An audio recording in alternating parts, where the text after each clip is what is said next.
Last we left off, our party had made their way to an ancient temple of Undyne. Um, the party had been traveling across the desert, which used to be Graveheart and Oniker's home. Um, both their homes were kind of in ruins after a recent dragon attack in the area. Taken care of in a side campaign by another party. Um, the party had planned on heading straight east to head to the ocean in an attempt to figure out Undyne's riddle. Um, Undyne's riddle. I think I pinned it. Yes, I did. I'm glad I did. Undyne's riddle being: the sea sirens come to my palace, echoes of my past. The light of west links palace east. At center of seas that sink, a palace of shell, our home. Uh, so the party had headed east, trying to find the ocean, to figure out Undyne's riddle. Uh, Valin smoked some magical weed when the party was at the Blue Sands tribe, a tribe that was made up of bird people living in a giant tree in the middle of the desert, surrounded by blue sand, which the party at this point knows is powderized blue crystal undonite, a stone that produces water. It sort of sweats and over time produces quantities of water, which is probably where the majority of the ocean water in this world comes from, since it's falling off the side of the world all the time. Um, but the party found a wrecked ship in their crossing of the small river that separated the north of the desert from the South Coral Lands, where they now are. They found some interesting stuff in there. They have a weird conch shell that has some sort of Undyne ruins, or not ruins, runes on them that sort of glow like gold. Uh, Party's not sure what it is, but is carrying it. I think on a Kerr has it, I think. Not sure, but feel free to correct me on that after I'm done. Uh, but anyway, upon arriving at the temple, the party met a small axolotl magician girl, um, who was sitting next to what the party thought to be an old friend of Anakor's, but was actually a trap laid by the gnome that has been messing with the party for a long time now. Heard everybody almost killed the little girl. Party saved the little girl. Uh, After that, she sort of explained how this site was sacred to the people that she from in the tribe that she's from, which Oniker and Graveheart were both familiar with. Valin was familiar with. Is a tribe to the south of the Desert of Demons, one of the three tribes, the only tribe not to be ruined in the dragon attack. But she said that they brought offerings out here, and this is confirmed by piles of like seashells and sand dollars and starfish and flotsam that is just piled up around the outside of the ruins that you all now find yourselves in. She sort of explained it, and she said not to go inside. Nobody goes inside because there were demons or protectors in there. The party, of course, thought about just passing it by before Valin's old little friend Buddy hopped out of her bag and seemed to want to go through one of the entrances. So the party fought through, one of the doors, an axolotl crustacean creature that, upon defeating, they heard a noise deep within the dungeon clunk as if something was unlocking, and they deduced that upon defeating the monsters in each of the rooms that the central chamber would unlock. Upon arriving in the central chamber, Buddy wanted to get inside of this giant conch shell at the center that also seems to be like a sort of arcane uh, interface. It's sort of there's like blue runes that sort of glow over the top of it that like one could touch and like interact with, but he wanted to crawl into it, and after some talk over what to do about it, they allowed Buddy to go inside, and in a language that nobody understood, a bunch of stuff was said, and it seems like this tower was some sort of old arcane technology that sort of flared up and reactivated upon Buddy arriving. Um, and I believe Onakur used his legend lore spell to figure out about it, and figured out that Buddy was able to reactivate it.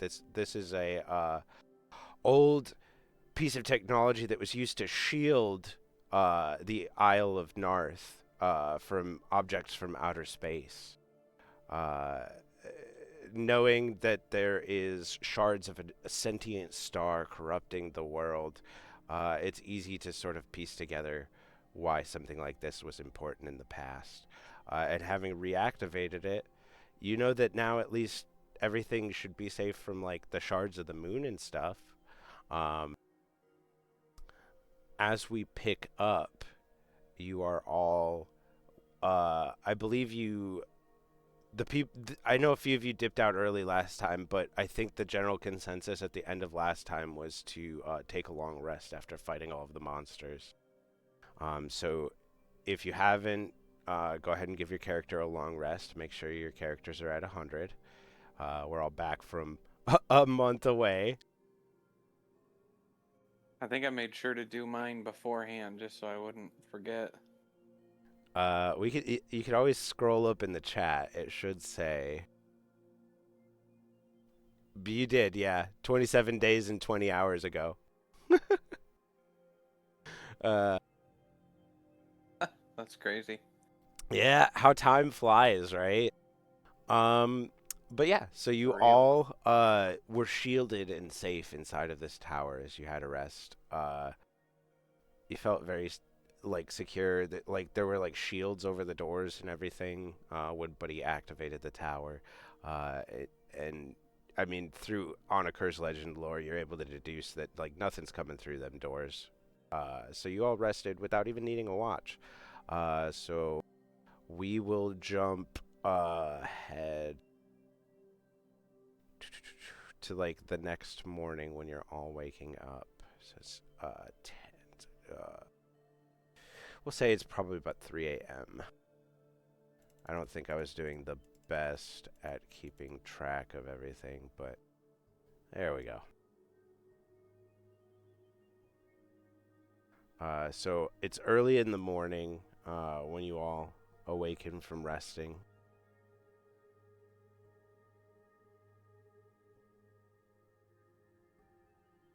What would you all like to do? I think I'm gonna go check and make sure Buddies seems like they're still okay. You're not really able to like peep him inside of there, but like uh the thing lit up, like there was a light like aquamarine glow that came from inside of the shell when he got inside, and that glow seems to still be going just as strong, if not Okay. stronger now. Okay.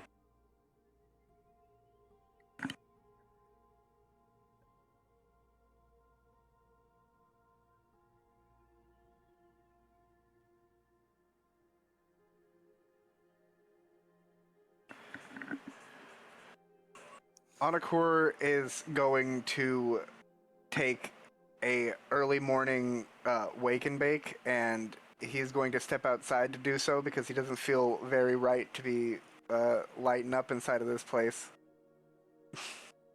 Yeah, that's kind of like smoking in a church. It just feels weird.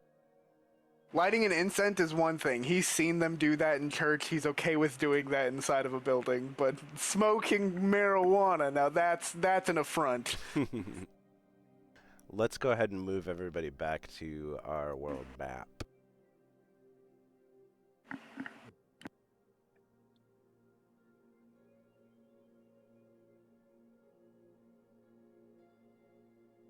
And then I will clear Berlin this up. is going to take the time just to sit right next to the shell and just, I guess, in a way, spend as much time with Buddy as possible before the group leaves.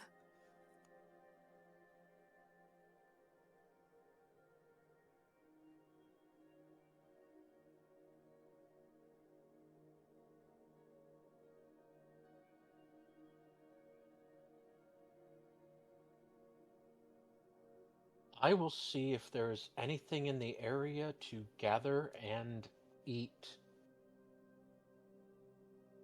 Uh, so the river that's a short walk to the north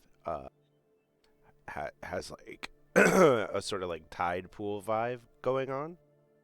So there's all sort of small crustaceans, like urchins and the like, that you could probably find there, as well as like seaweed and stuff.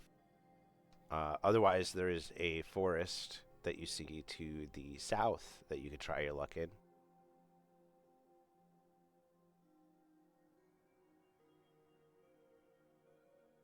Maybe a little fish would be good.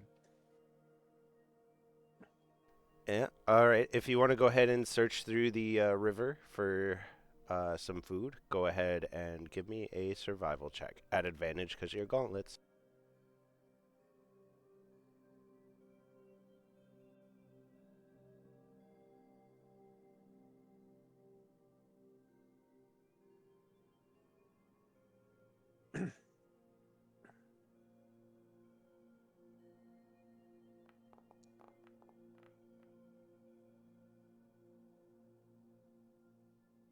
It didn't suck.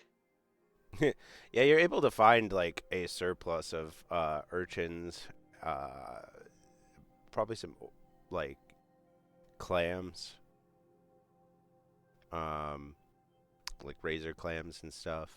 If you dig around in the sands on the beaches, um, I'd imagine you know your way around fishing, so you probably catch like a medium-sized fish as well. There's plenty of food to go around. So Onaker might be getting clam baked. Haha. Nice.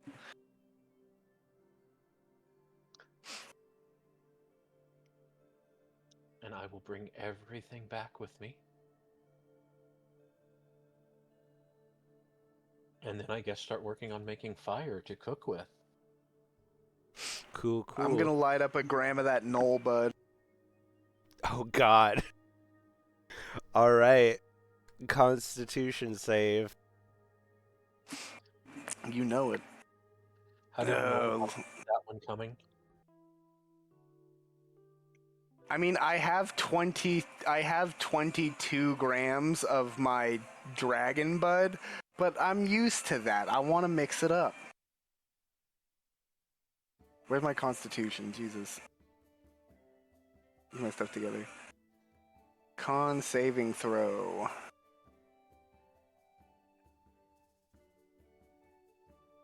There we go. Normal. Hey. What I'm talking about.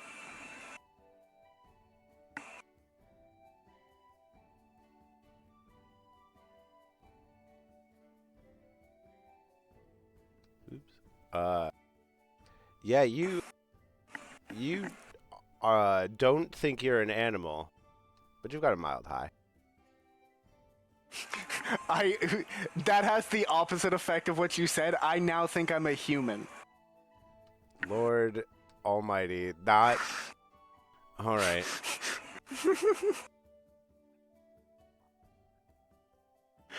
Phrasing. The holes I dig myself.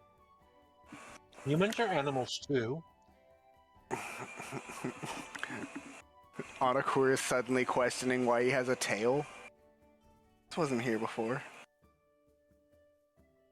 Does your skin feel dry? Moisturize me. Okay, Cassandra. Did. Oh, what the hell? Oh, there we go. My foundry disappeared on me for a second. Did anybody else want anything to do anything as everybody's waking up?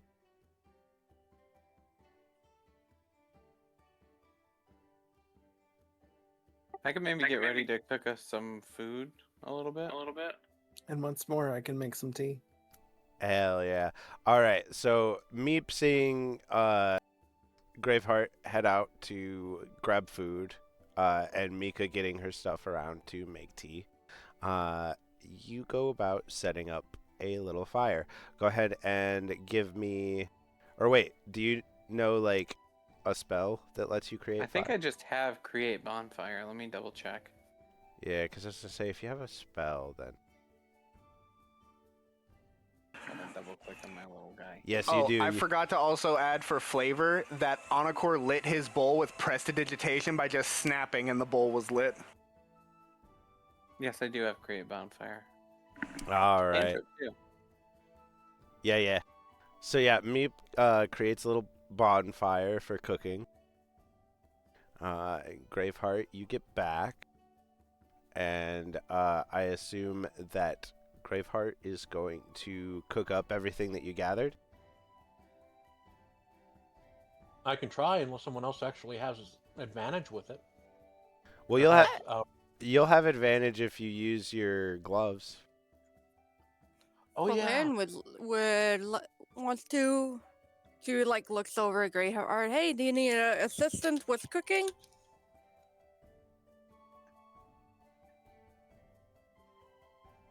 If you don't mind. All right. Well, we have everybody teaming up on it, so we'll say it's double advantage, or two of you can roll at advantage, whoever wants to. Because you got Mika making tea, you got Meep started the fire.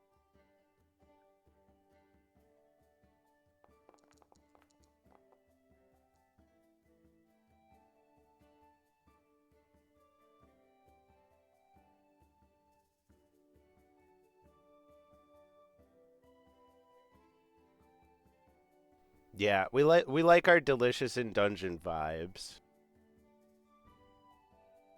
I am a little chef.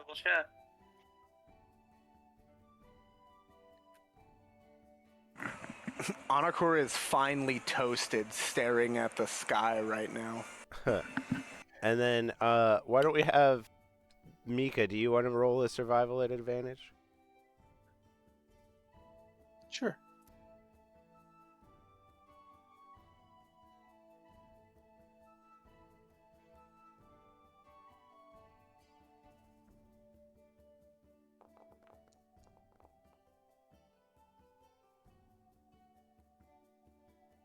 Heck yeah. So, like, Graveheart, and Valin throw together all of this, like, seafood into, like, a pot that Graveheart creates using his gloves, and it cooks into this, like, delicious, seafood soup, and, Meep and Mika work together. Meep sort of controlling the heat of the fire to get like the perfect heat as Mika's little teapot dances on the coals. with what kind of tea are you preparing, Mika?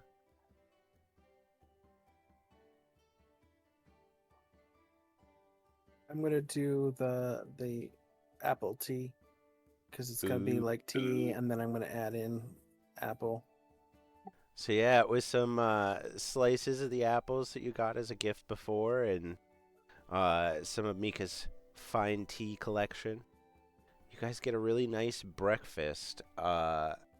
And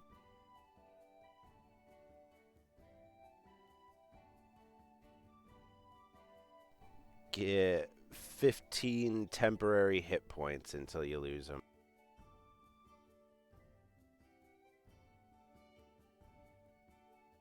Wahoo! Oh, good. I didn't cause any psychic damage with the bad joke. Get a little safety net of health. Like I said, we like our delicious in dungeon vibes.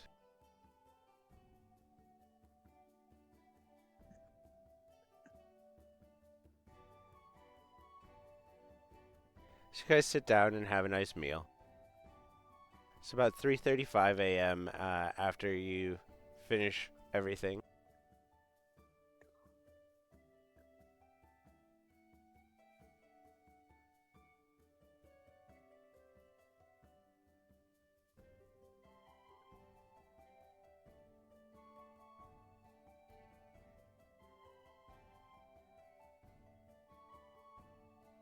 Ooh, I have a song called Tea Time.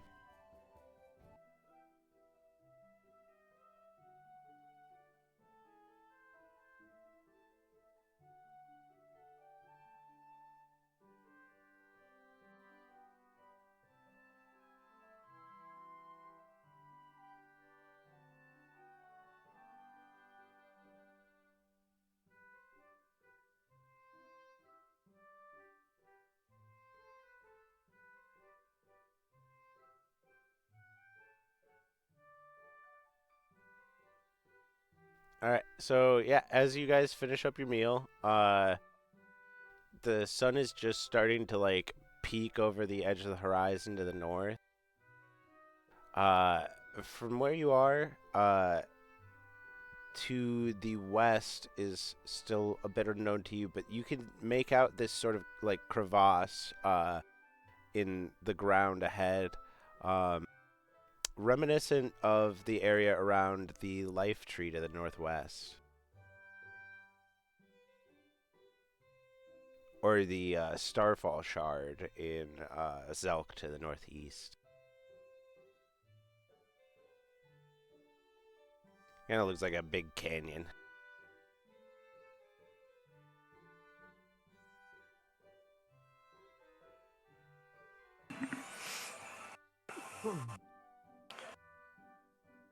I will go check it out.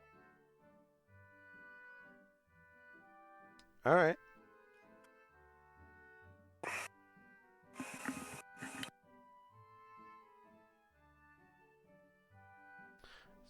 So, imagine that'd take another.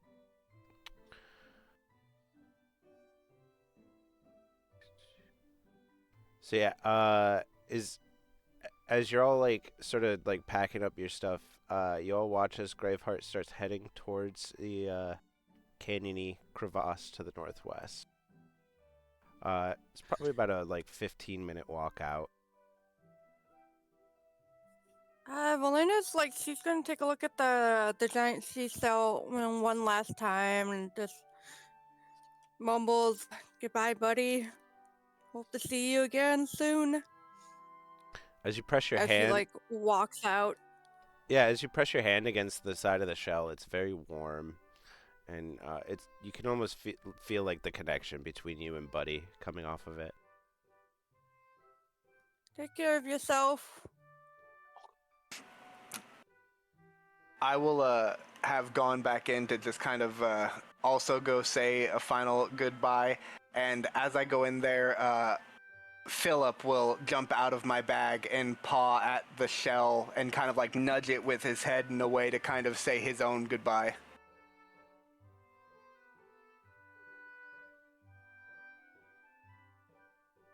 Yeah, everybody takes a nice warm moment remembering the little crystal axolotl buddy who turned out to be some sort of arcane battery for this ancient device.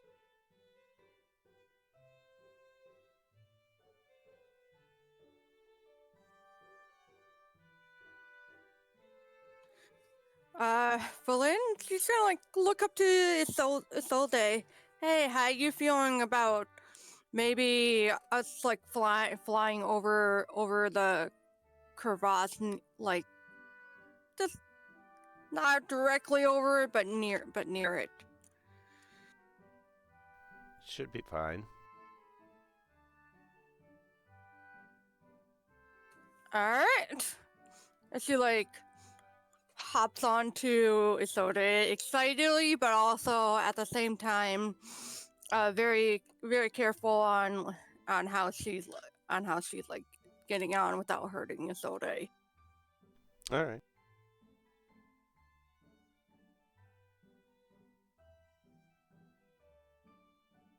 Did everybody want to fly over to the crevasse?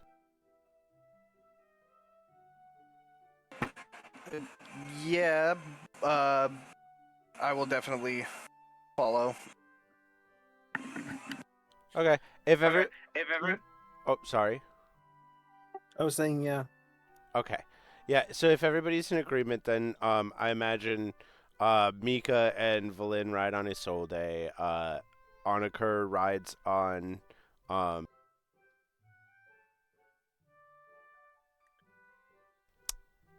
my brain just fucking flatlined. Hypnos. Um who's probably carrying Meep. And then, Graveheart can just fly. He's a bird. But yeah, you make your way over to the crevasse. And as you all get near, you're able to make out more of the terrain to the west.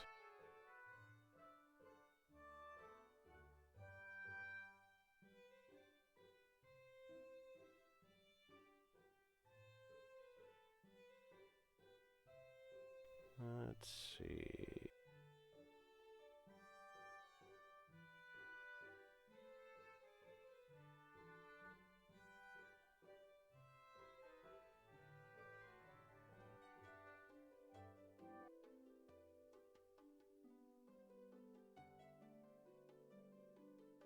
So it probably takes less time since you're all flying.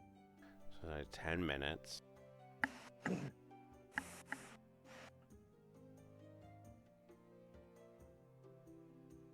Is there anything down in the crevasse, or does it just fall away?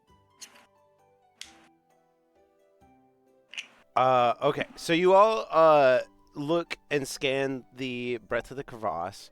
At the end of the crevasse, there is a large, round, gray stone that looks like it fell out of the sky and carved the crevasse as it did. The stone is mottled with these holes of various sizes. Is it made of cheese? Or maybe phrase that. Is it made of cheese? Most definitely not. But Mika, you spot the reflection of insectoid-looking eyes inside the holes.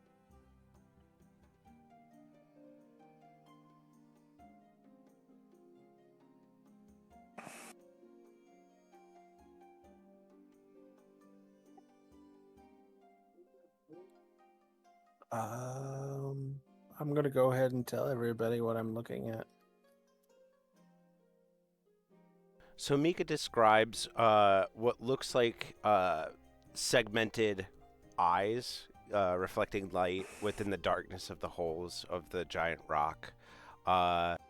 They seem very large, and they are sort of placed in a like forefront manner, like a predator would have, like humans or the like.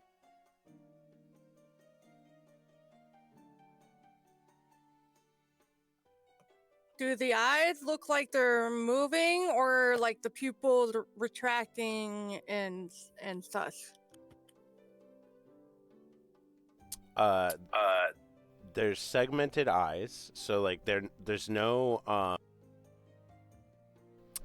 there's like no eyelids and no pupils or anything. So should just be kind of catching the reflection of light in the darkness. It's also still very, very early.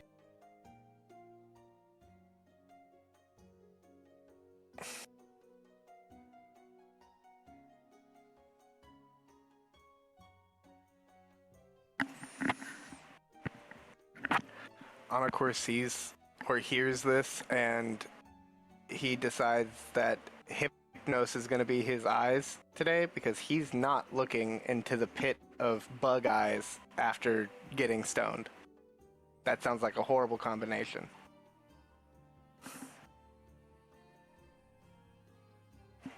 You're my eyes, Hypnos. Just don't go into too much detail. I might throw up.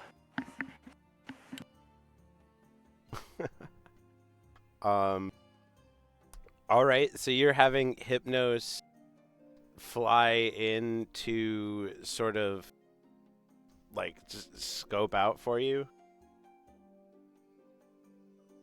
Yeah, because I definitely want to get an appraisal if these bug eyes are. My head thinking is possibly like just stationary, possibly hibernating of some sort bugs, or it might be something else innocuous and it's just not eyes. But we need to get to the bottom of this. All right, so if you're trying to go about it in a stealthy fashion, Hypnos has a stealth roll of +5, so.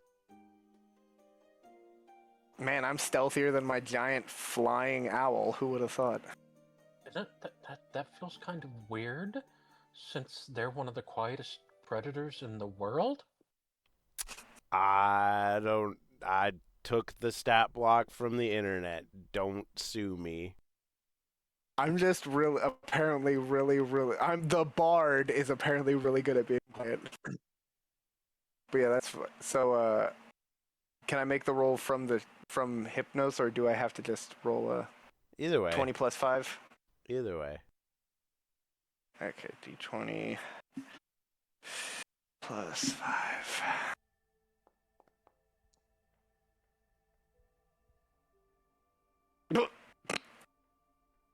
All right. So, and you have like a familiar connection with Hypnos, so you can see through his eyes, right? Yes, and would he just then have my perception score or my investigation score, because I'm kind of investigating? I mean, for this purpose, I'd imagine so. Since you're looking through him, it's not really him perceiving as much as you. And I mean, owl eyes in the early morning is probably pretty good.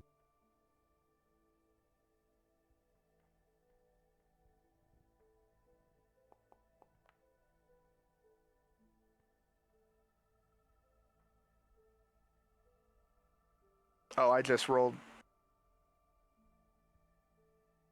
Oh, it did roll it. Okay, that was weird.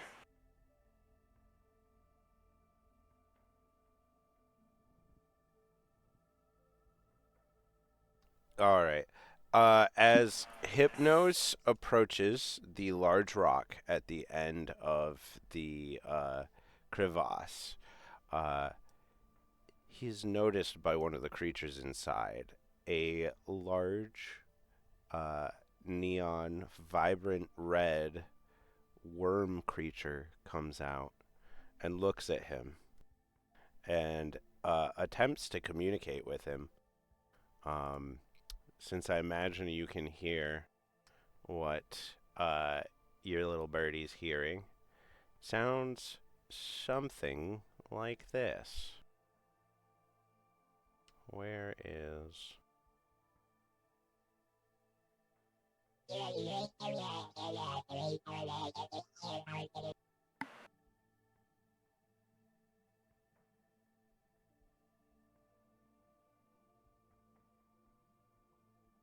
It doesn't seem hostile though. Glad there was that clarification.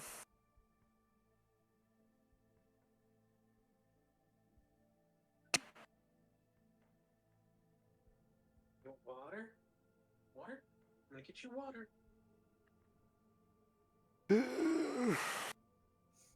Isole, do you know what this thing is? Gross. I'd imagine that you can all see it now too, as it comes out and attempts to speak with Hypnos. Yeah. I don't know why I'm having such a Hypnos hard time. slash Encore. Yeah. But yeah, like it gives off a light glow in the early morning light. Kind of looks like it's like made out of a neon sign. Okay. I spend most every night sitting under the light of a neon world.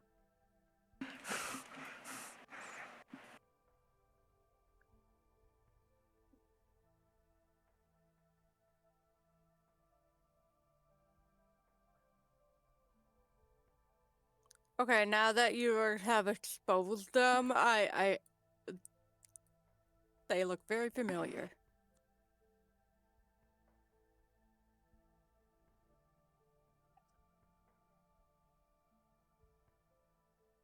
Yeah, and I'd imagine as you're all watching, as this thing curiously like tilts its head back and forth looking at Hypnos, it like more of them come out and they're all sort of like looking at Hypnos at the same time, like questioning him in various gibberish sounding uh garble.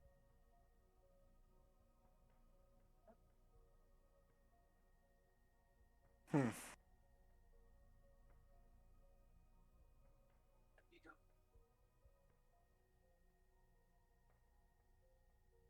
And like none of it's like I can't understand. Like it's unintelligible. It's just garble. It's some sort of language, but you don't know it. Does Hypnos? No. Okay. When you had So said that, like I thought you had said that like there was. They did. I'm sorry. No, it's from the sound of it, it sounds like it's from like it doesn't sound like any other sort of language from this world. It sounds like it's from outer space.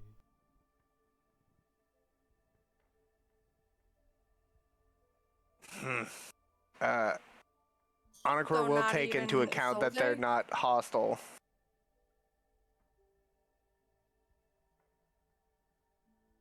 Yes, metagame knowledge, the language they are speaking is called Starseed.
Welcome back.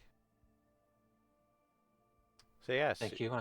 you all see this giant rock with all these little neon worm creatures staring and speaking a language that none of you know. that sounds from outside this world.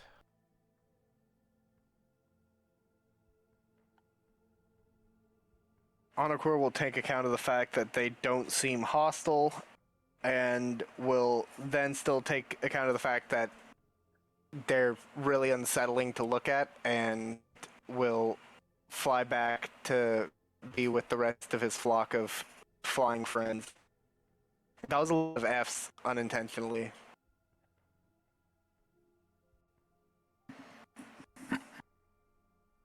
Welcome back. To catch Meep up. As Oniker's owl made it to the rock, a bunch of neon glowing worm creatures came out and spoke a language that nobody understood. That sounded like it's from outside this world.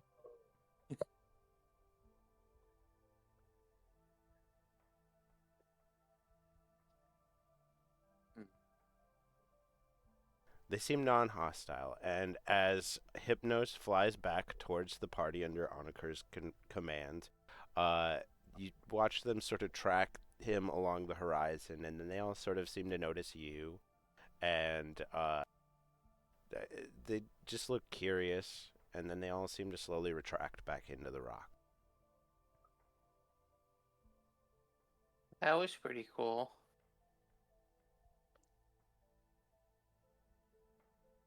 Neon moonworms.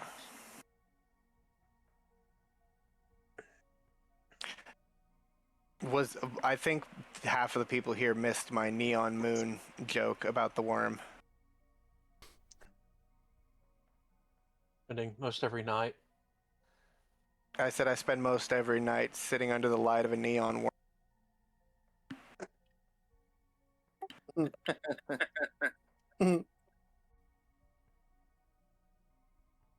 I didn't hear that. Yeah, and above table, the language that they're speaking is called Starseed.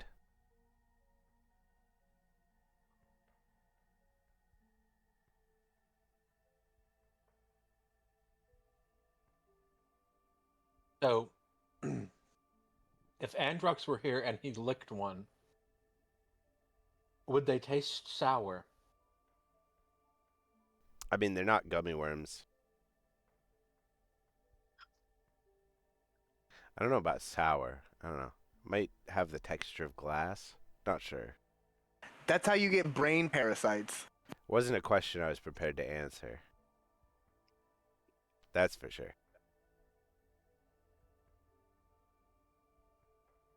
Can I see if I can like roll like history or see if I've ever heard of anything like this being found?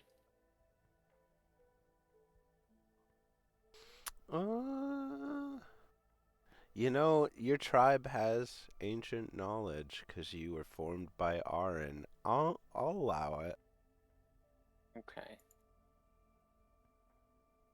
Maybe like history? Yeah, history's fine.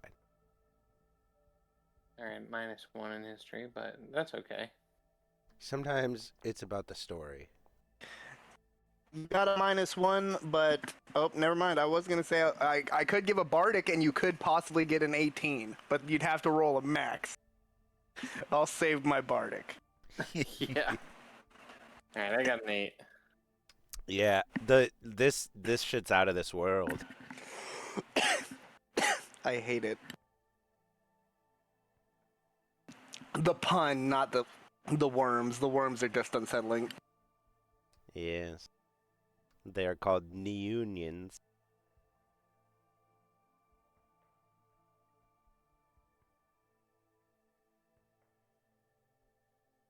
Were they genetically engineered?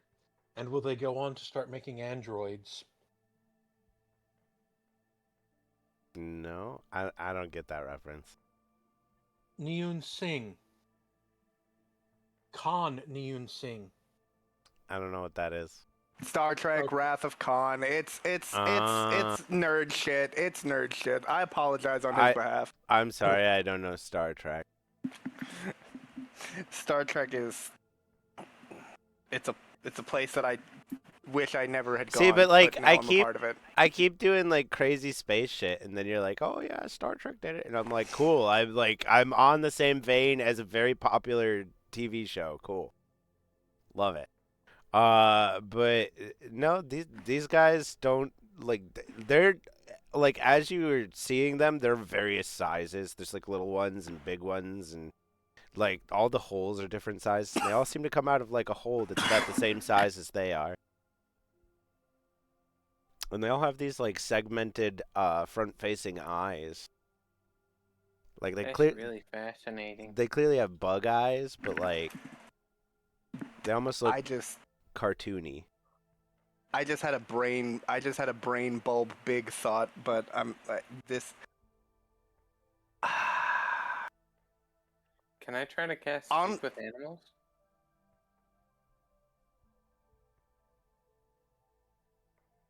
I don't think they qualify as an animal. Okay.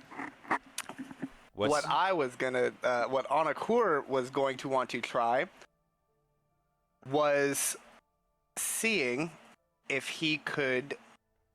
He's going to play the song that he has been writing using the constellations on the moon meteor harp near the worms to see if they react in any sort of way. Not in like any sort of way to, but he wants to see if they have any sort of like resonance to it, or even if they would just react to the music. All right. So you guys are gonna make your way down there? Yeah, I'll have Hypnos fly me down there. Is everybody following on Occur to the... Yeah, I would like to. Okay, so you all make your way to the southwest and to the large rock. Oh, that's the wrong button. The right button.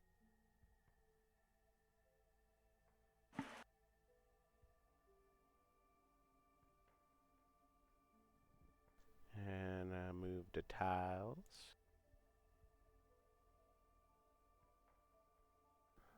As you come around the edge of the woods to the southeast and then the east, there's a like foggy mist that is like rolling up from the south. It sort of obscures your view in that direction. But like you see it sort of like looking like it's coming down off of the mountains and like cascades down, and then there's just a layer of it that would go over all of your heads if you were to head in that direction. But as you approach, on a cur, you take out your harp and begin plucking your song. Go ahead and give me a performance check at advantage. Okay. And visually, how like the initial setup is going to be is Anakur is going to sit crisscross applesauce on the floor, and he's going to have the harp in his lap, so that way he is able to use both of his hands freely to pluck the strings. Okay. And performance at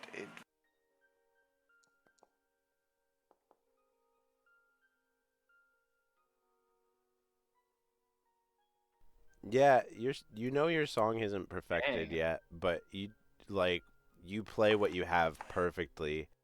And as all the creatures are watching you and tilting their heads, like taking in what you're doing, you see some level of recognition in them.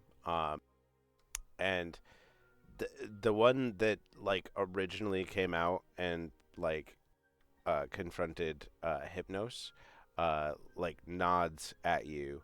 It continues to speak its garbled language, which you don't understand, but it seems to understand what you just did. Is there any chance that maybe Isolde understands the language?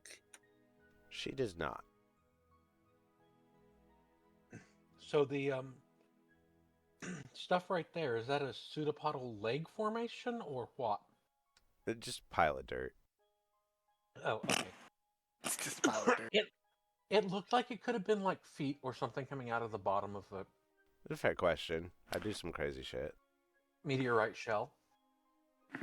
For the performance, how it looks visually is he'll take like a deep breath and close his eyes, and he'll bring one hand down, pluck one string, and then he'll bring his other hand over, pluck at a different string. And at first, it kind of sounds like it's just him plucking and plucking, but then as he picks up speed and starts moving to the strings, he is just plucking two separate chord structures at the same time, playing two separate constellations together as he's playing.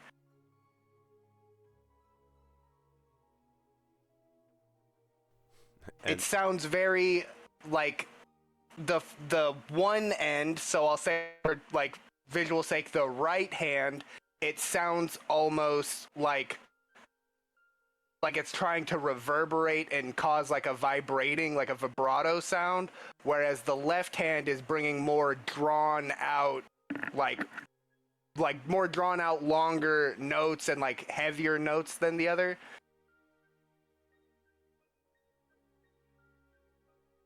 right on. And of course, you get a.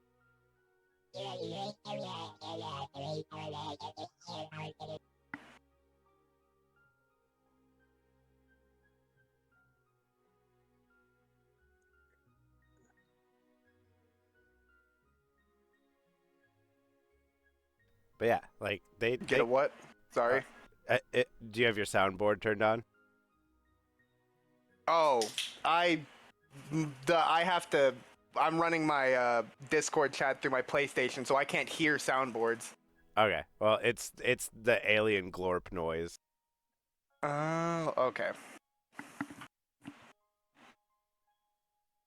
Anakor will, having seen like he got a response saying that there is kind of like some recognition to it, he'll be like, okay, he'll think to himself like, okay, this is something that if for some reason he is able to figure out how to communicate with them, actually understand them, to come back later, and this will probably be something for him.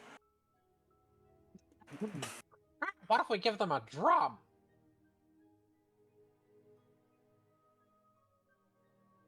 I gave the only drum that I had to a clown in a fey circus in exchange for a pan flute and a bag of holding. That's a pretty good deal. Valin had And some clown face paint that I still have in my bag. Valin had asked if Isolde could understand them, but she would tell you that they're from beyond the stars. She's aware of their existence, but she doesn't know what they are. From beyond the stars? Mm-hmm. That sounds mildly disconcerting. They are not of this world.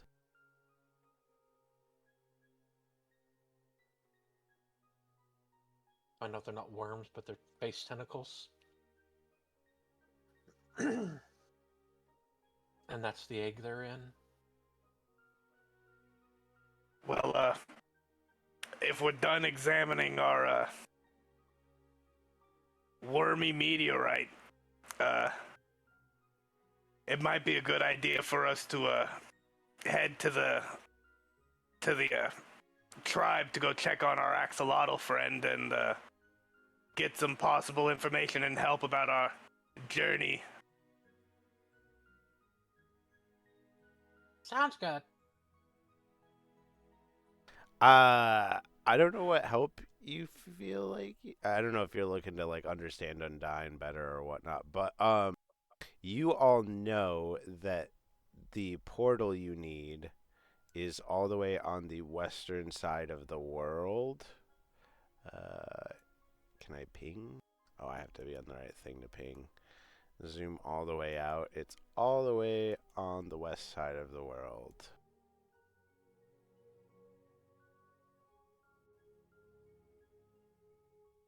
Yeah, I mean, they might have a boat that could take us across this giant body of water here. So we don't have to walk up and around. Or what? No, we do have to go up and around to go to the village. Never mind. Yeah, you would have to I'm walk. not good at map. You would have to walk back to the river over here to cross. Would we have to go that far? Yes. Cross here? It's there's just kind of like large coral jutting out of the water there. The tide pooly area is more to the east over here by the ship. If we landed on the Yeah. corals. Then just at least information. Help in the form of information about my mom.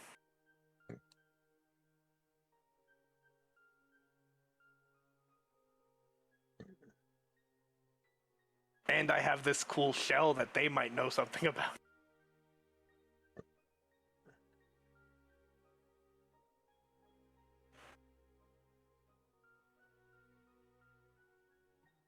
This is out of character, just Onakuri is going to be referring to the shell as Mom Rock because he's going to think it's connected to his mom, and it looks like a rock.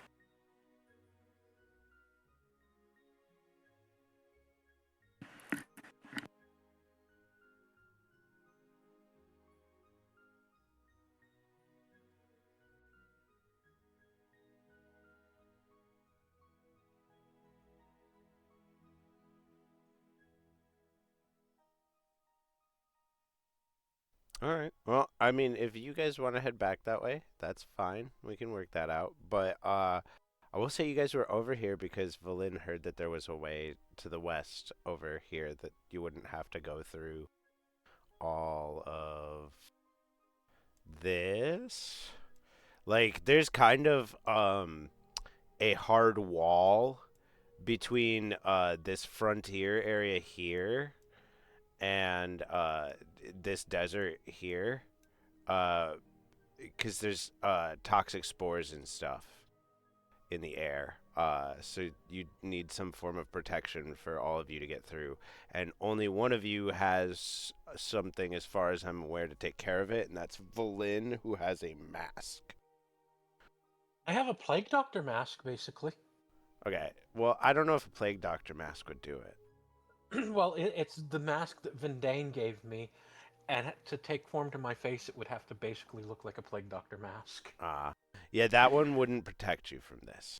Plague Doctor Mask formed served no function as a respirator. It only served as a thing to put incense in the nose so they didn't have to smell corpses. Yeah. But from the information that Valin was given, she's been pretty quiet tonight. There is a route just to the south of here that will allow you to head west and at least access the Sand Sea. Do we know if the fungal forest is down over here as well? None of you are sure what's there. But We can Val- try- Alright, so Here. she pulls out her map. What we can do is that we can head south and follow the mountain to the other side. can you guys see if I ping in? Yes. Okay. So she would, from what she was given, she'd know probably somewhere like right here. There is a passage to the west down here that should be safe for you all. And then you've got plenty of access to wherever from there.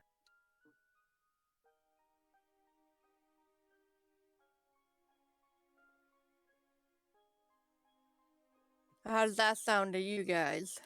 It works for me. Sounds good to me. Lead the way. I don't want to railroad anybody, so if you guys do want to go backwards, it's always fine, but you will have to figure out some way to get west from there.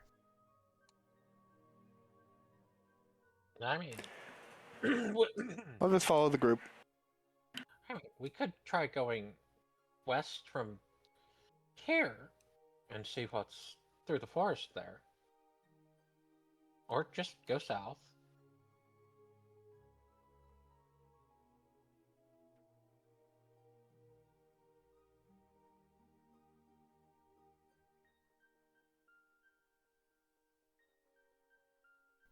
Valin, what do you want to do? I would like to head south. Okay, we got a west or a south. Onakur says he'll do what the group wants. I trust Boleyn. I think we should go south. Mika? Yeah. We'll go south. I will look at the map over Valin's shoulders. Okay, yeah. This is what she's got so far. Everything that's on the world map. Right, south looks as good as anything else. It's the 'Cause it's just unknown, a whole but bunch of we don't know what's. yep, yep. All right. I guess as we travel into the unknown, let's keep an eye out for foraging. Oh, trust me. If there's berries, I'll find them. Oh yes, that would be great. Something other than apples.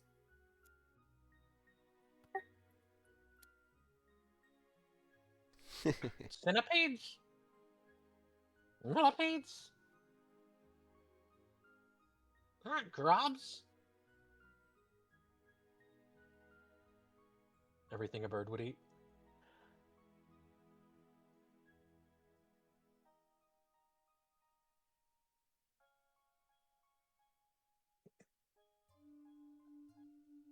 Shall I lead the way?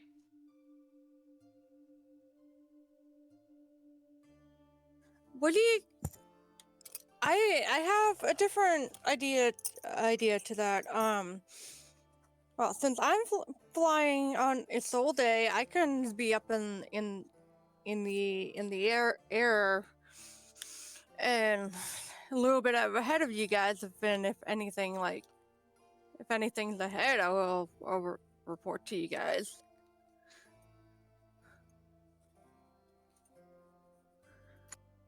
I'll cock my head like a bird does and go, but you're the healer.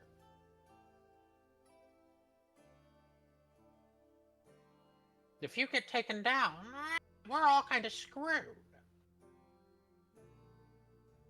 Yeah, you got a point. I could do it. I can turn into a big bird. A big bird. I mean, if we're under the assumption that you guys are in the same flight formation as before, Mika would be on Isolde with Valin most likely. Mika got good eyes.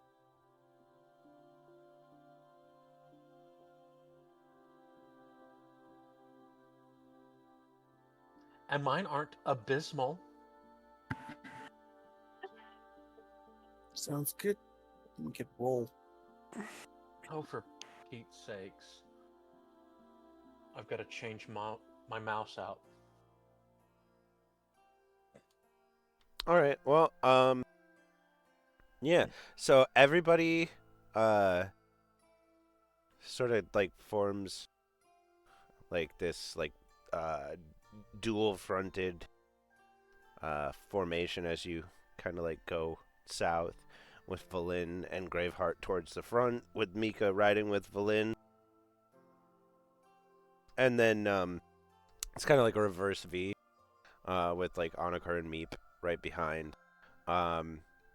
Everybody go ahead and give me perception checks at disadvantage as you make your way to the south.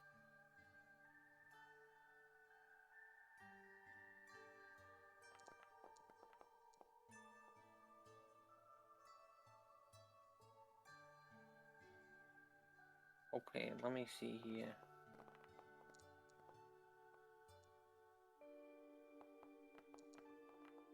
Perception.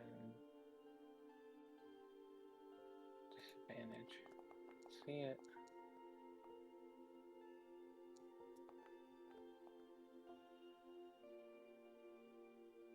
Okay, I got 17. That's not the worst.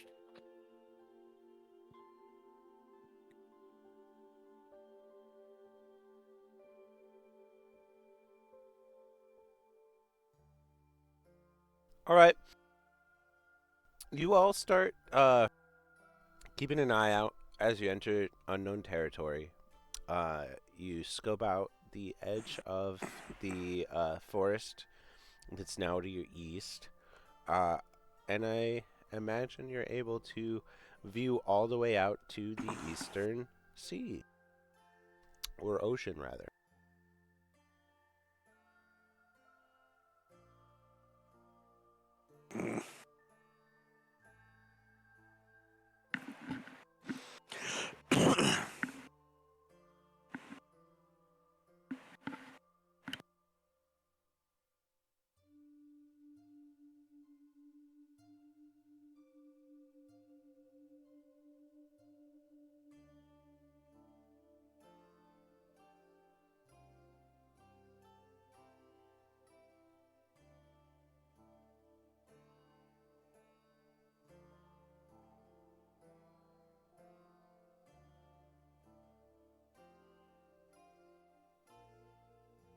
As you head over the fog that's just to the south of the Neunion's Rock, uh, you see the like fog sort of coming out of this gap in the mountains that is very likely the place that was described to Falin. You watch as the fog spreads across this field to the south, and then something pushes it out northeast into the ocean, where it spirals and gathers around this giant storm cloud.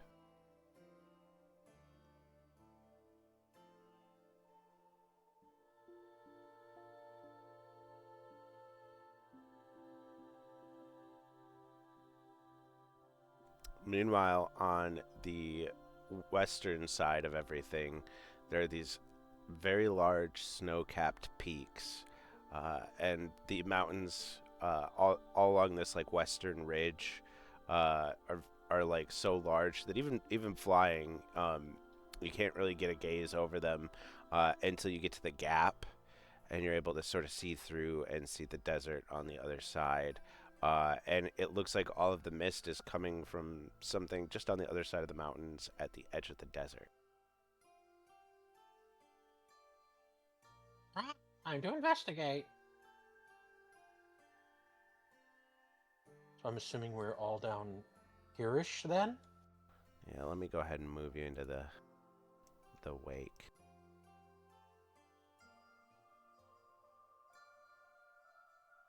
And pray return to the waking sands.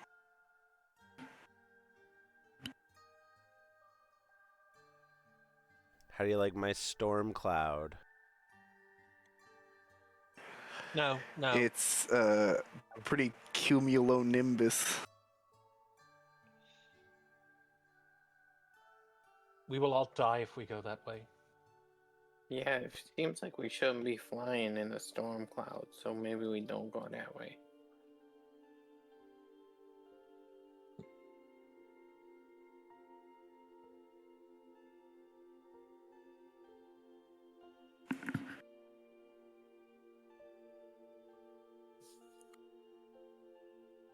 Sorry, I did not hear all that.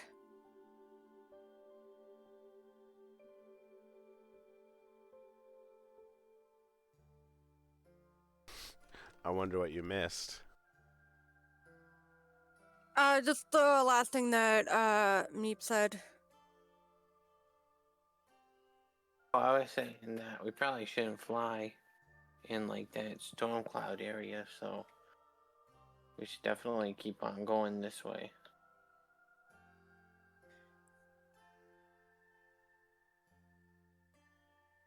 Where would you say Isolde is that in the air? Because if she is kind of high up, want to get a little bit lower.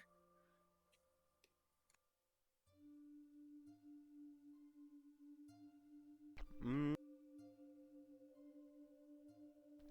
I sort of imagine that you're all flying just above the mist, so you can see everything.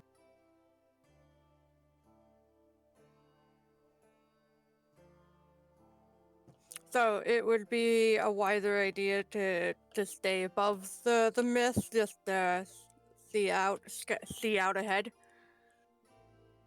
Alright, until we're landing.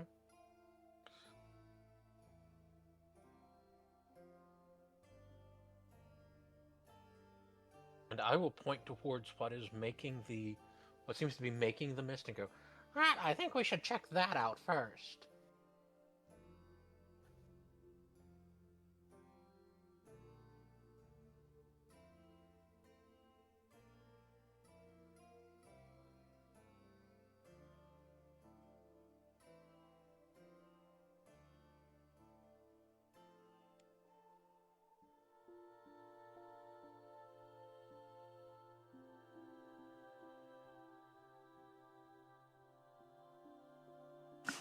I'm holding Philip aloft the way that Rafiki held baby Simba.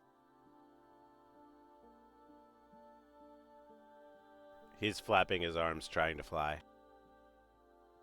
Yes. And I'm also doing this because it's like starting to get to the first early light of morning, so he's just gonna get direct sun rays unabated from being so high up in the sky. Super photosynthesis.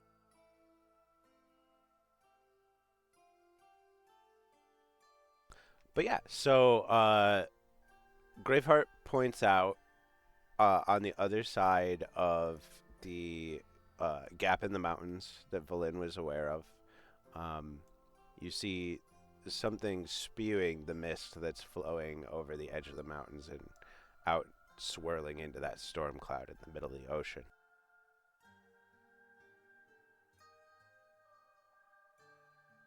Can I try to do a perception check to see what it is?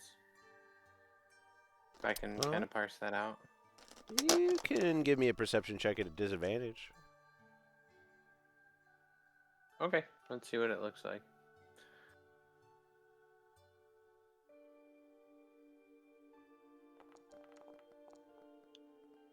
Yeesh. Okay, I mean, that's you a all, 9. you all can if you want. Graveheart did point it out. See if anybody can sort of make out what you're seeing, because it's really hard to tell. It's very obscured, since this is where the mist is coming from. It's one of those things, it's like, well, you might actually have to go underneath it in order to see what it is, but Right. we will see if anybody can make anything out. Some of you That's have so pretty... close. Some of you have pretty good eyes. Oh, yeah, Mika with the good eyes. I was gonna say, could I possibly wing this as an investigation since he pointed out where he thinks it's coming from? I could investigate to try and find the. I think this is one of the few places where I'd need it to be perception. Okay, that's fine. I'll still try. Damn, a 2 and an 18. That's unfortunate. Rough. But yeah, Mika. I'm too preoccupied holding my small child. So Mika, you see, what,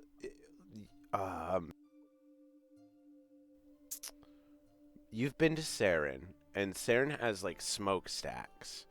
The building here seems very reminiscent of Saren.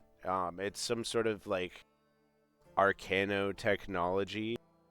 And it seems like it's pumping water in from the sea just to the north that sort of inlets from the northwest here. And whatever it does, it's steam coming out as a mist and rolling over the edge of the mountains here. Whoa. Do you see that? Not clearly. It's like smokestacks.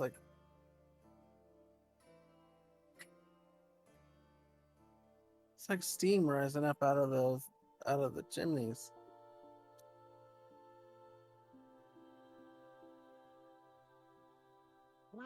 Should that really be here? Yeah, is that helping to cause that giant storm that we see on the horizon?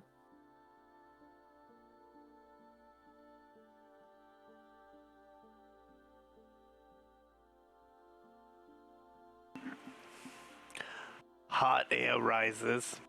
Steam condenses, collects in a focal point, swirls upwards, collects into the sky until it condenses too heavily, and then it rains back down. I mean, Sorry, what was that? you're all kind of. If you'd like, y'all can make a Arcana check on this to see if you can figure out if the steam is causing the storm. I sure can try. I'll Is actually, this a normal roll? yeah, normal roll, and I'll actually allow religion if somebody wants to use religion as well. Okay, I got 12. Oof.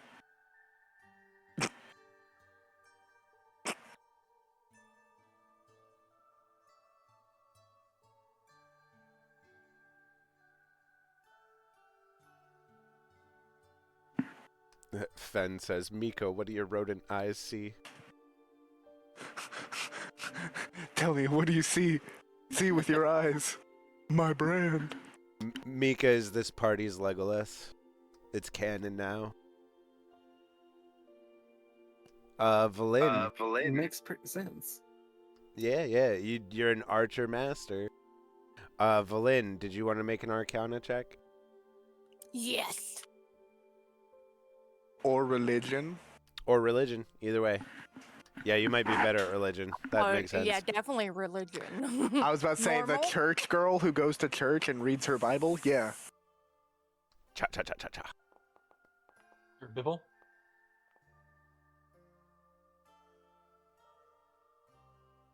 Okay, so, Valin, you're looking at all of this, and you are able to parse between the riddle and what you're seeing and like what's actually happening.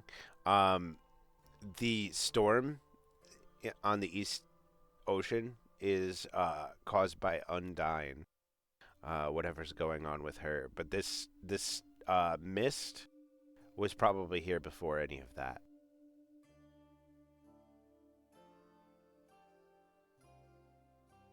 You're not quite sure what the mist is, but you know that cloud is related to Undyne.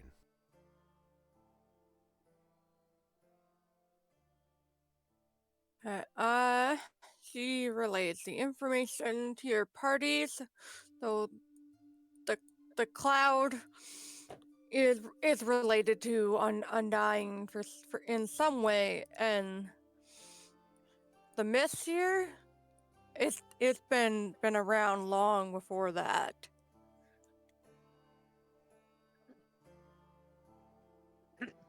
It still feels weird.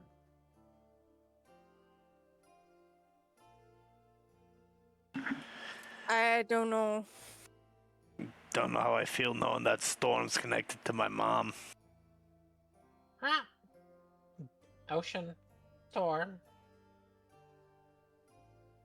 Cranky parent. It all seems like the same thing to me. I think cranky's a bit of an understatement. I was trying to be nice.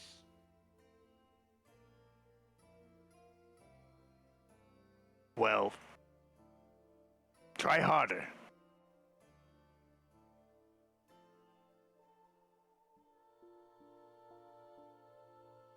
Yeah, if everybody wants to take 5 for a second, I need to do something real quick.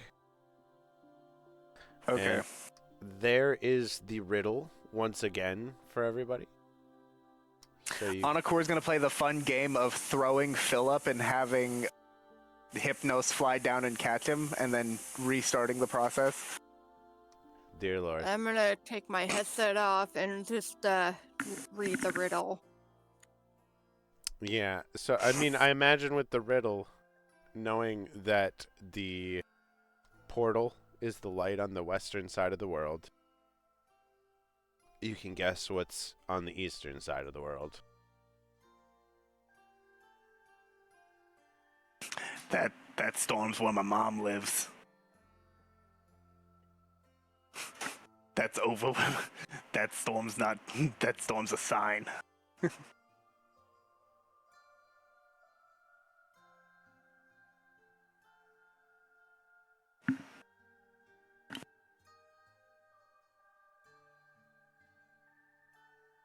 What? Did your dad forget their anniversary?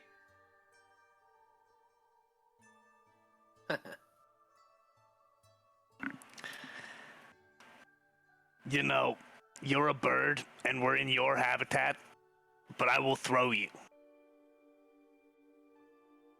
Ah, I'm just saying. If my spouse forgot mine, I wouldn't be happy. Yeah, well, I'm pretty sure if my spouse was locked inside of an orb while I was locked inside of a moon and corrupted with evil crystals, I'd be pretty pissed off too.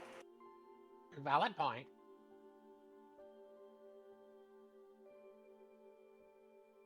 And from what it seems, I I don't know. My dad made it seem like they were kind of like a weird one-night stand type deal. They like he almost seemed like he was a bit ashamed of it, but not in the way that like he was ashamed that it happened, just like that like if people knew they might look at him differently. Like when you take one for the team, for your friends.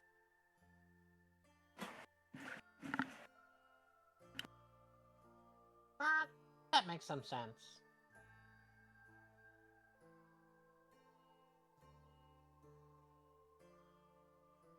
Your dad told you that about your mom?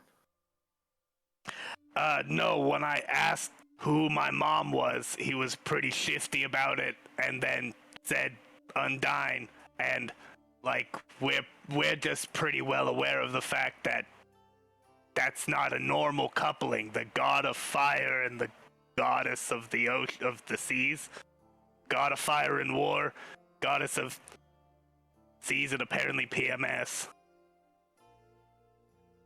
But doesn't lava and water make land? No, lava and water, if added too abruptly, creates obsidian. Would you say that things might have gotten steamy? Meep, you're a very close friend. You're a very close friend to a woman that I love very much. I will throw you. Hey, I have a question That's out of alright, character. What? Can someone refresh me what the light of the west meant again? There's a literal over in the west side of the map. There's a yellow light up here. That's the light Okay. of the west. That's the portal that'll take us here to the storm cloud where the sinking sea is. Because at the center of the sinking sea, there lies a palace, our home. So that's that. Where that cloud is probably the visual representation of the corruption that is happening to my mother, and we will be teleported into the eye of that storm, and have to deal with that. I'm back. We're walking into the final boss room. Not Hey, yet. that's 2 for 2. That's 2 for 2 parents that I've helped free in some way. So I'm all on the ups. That's pretty good. I never even knew my parents. Maybe your parents are also gods of opposing orders. I don't think so, but maybe. You never know. I never knew him. Maybe one of your parents was the god of raccoons. I really That want to would be drink this very monster. cool. Sorry. No, go ahead. I was just saying I really want to drink this Monster Energy drink, but I already had one this morning, so 2 would not be a good idea. Maybe a Oh, I'd be Pepsi straight instead. up unconscious. Maybe have a Pepsi instead. And we're having a Okay. heart attack. I'm gonna go grab one then. We're also the thing I had to get up to do was pour us both a small glass of champagne. Champagne. Yeah. Yeah, That's it's cute. called Unicorn. Yeah, that sounded really interesting. I want to try it. It's really good, and it seemed in theme with the setting, so. I'm currently partaking in some cherry Skittles Yum. with a K, and it's not candy. Yum. All right.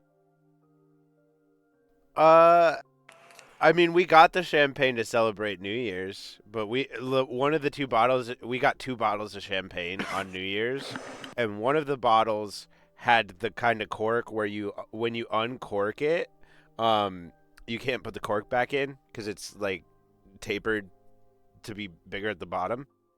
So we had to finish a whole bottle of champagne on New Year's, which was something. I don't drink a lot, so me and Altha were very drunk. Um, that was the night that we were doing Ultrawix. So I don't know if anybody could tell, but I was very drunk last Ultrawix. So She was cork high and bottle deep. yeah, I also had a beer. So like I was like very intoxicated, but I feel like Flicker's already like a sort of like acting like an intoxicated person. So Yeah. Anyway, so having discussed the riddle and knowing where you kind of have to go, knowing that the palace is somewhere in the center of that storm.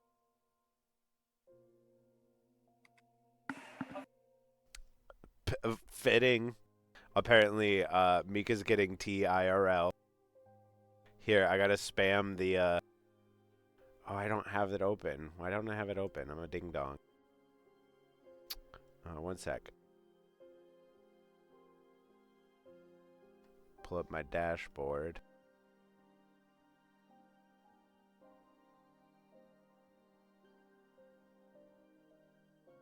Gotta spam the tea time emote.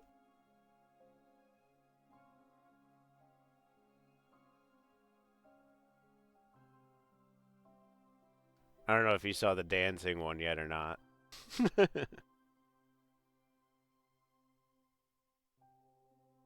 All right. So, That's super cute. I haven't seen the dancing one yet.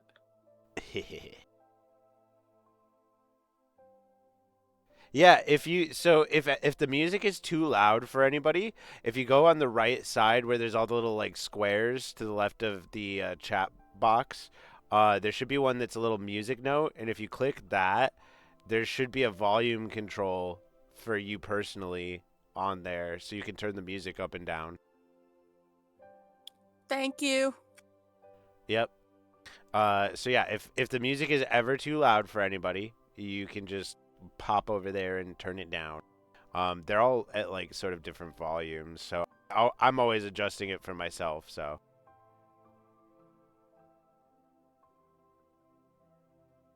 yeah, I can't make the animated ones free. All the animated emotes are under subscription. Sorry.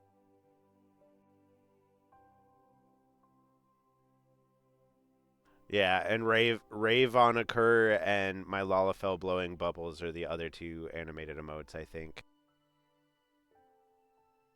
Let's see. We got Rave on Occur.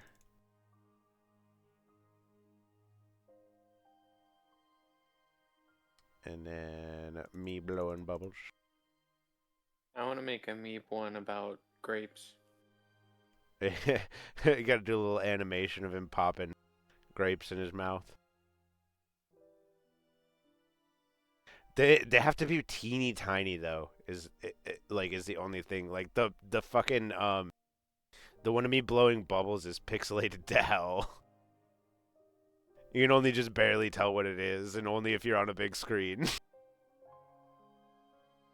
Anyway, so yeah, you're all very much aware now. There's a palace out here in the storm, and there's a portal on the west side of the world that takes you there.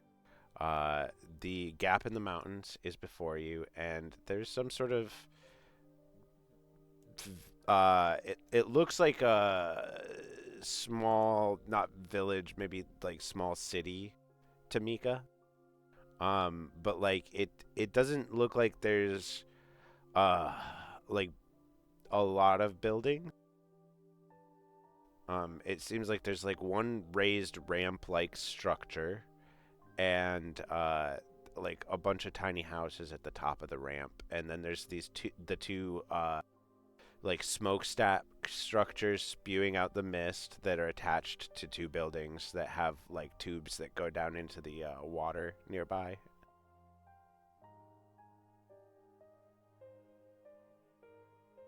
Weird.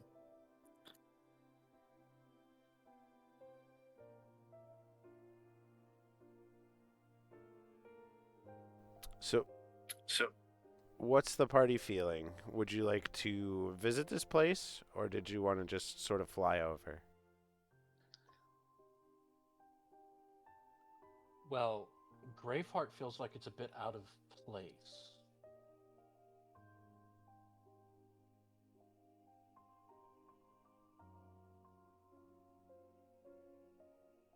Because the only other place I've seen something like this is much further to the north.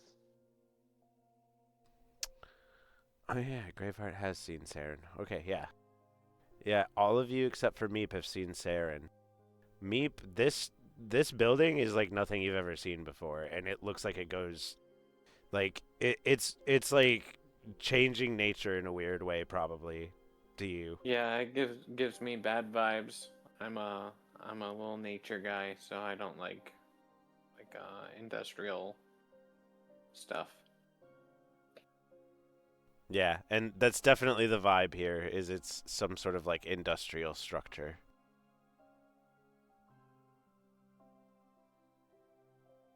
I don't really want to go near that thing. But it Well, we could can be doing stop if something. you want, but It could be doing something we need to stop. that's true. That's true.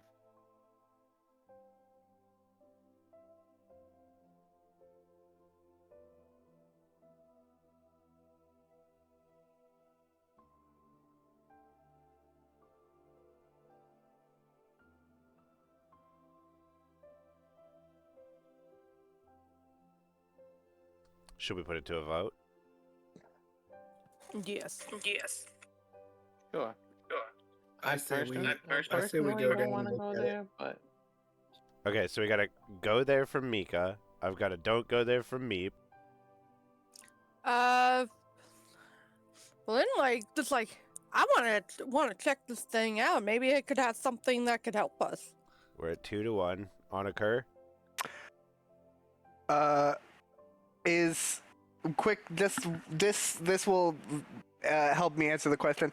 Is Meep still being carried by Hypnos, or did Meep decide to become an animal? I'm still being carried. Then Anakor's answer will be a no, because he doesn't want to force Meep to go down there, because he will then have to go down there because of Hypnos. Because he's riding Hypnos. Wild shape though, easily. So. But no, and he doesn't like. He'll honestly agree with me, because it has a connection to Bay, and he wants to garner that friendship, and he wants to make sure that Meep feels like somebody has his side in this. Yeah, this is a good compromise. Graveheart, did you want to go down?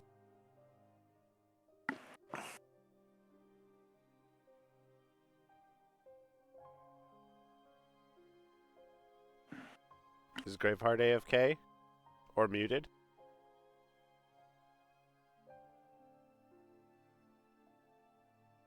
Uh-oh. Looks like they fell off of Foundry. Uh-oh. That's not good. Graveheart's eyes roll in the back of his head, starts plummeting. I suppose we will figure out whenever we hear from Rory again.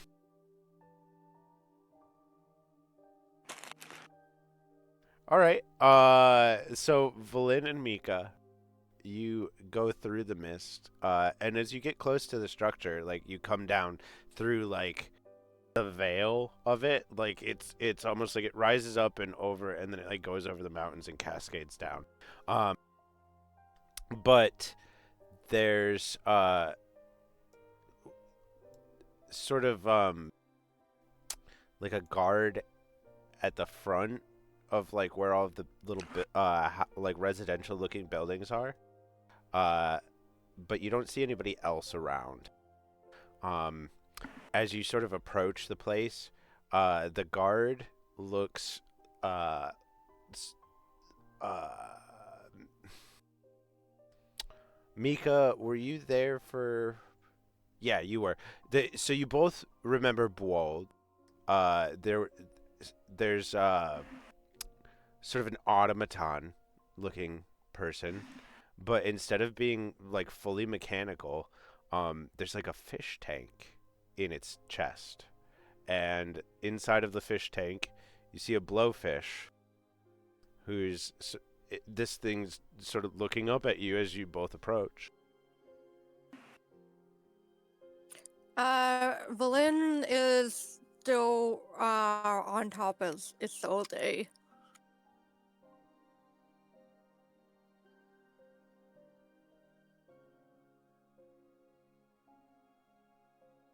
Hello, good sir. We're travelers, and we saw your it was a village, right? It's like village amount of buildings, but like it's all on top of like a ramp like structure.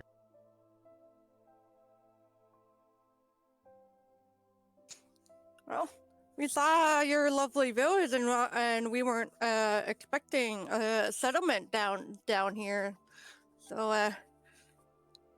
it's it's it's a pleasure. It's a pleasure to make your acquaintance, sir or madam. Uh, do either of you speak Undine, the Undine language? Nope. Aquin? Nope. No. So you approach, the machine just burbles at you.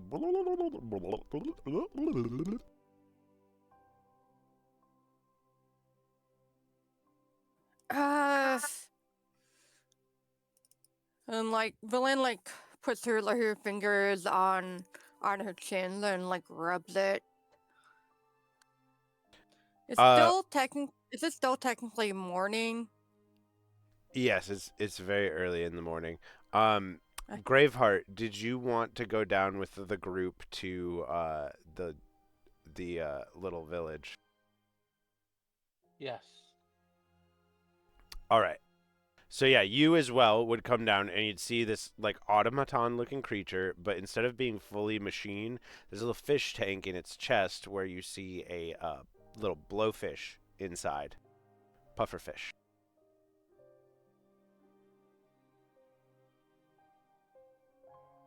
Okay.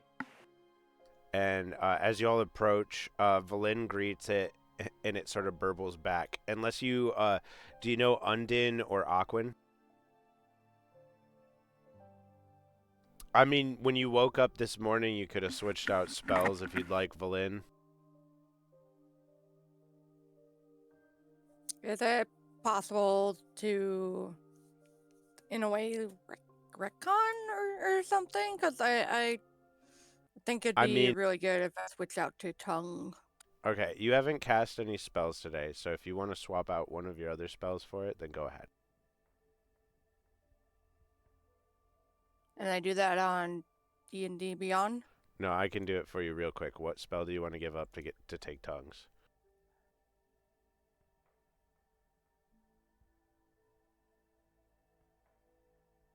Let me quickly browse. Yeah, look at your spells on your spell list and let me know which one you want to give up to replace. Create food and water. Okay. I have a message written up in the chat that I'm gonna send that I want to write out for Bay as me and Meep hang out just flying above. Create food. What level spell is that? Oh, there it is. Third.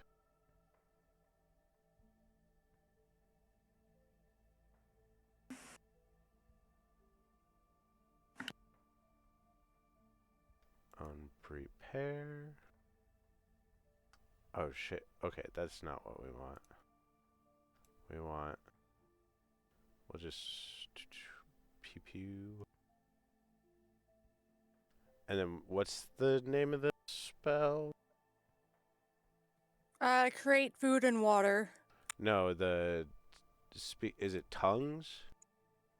Yeah, it should be like tongues.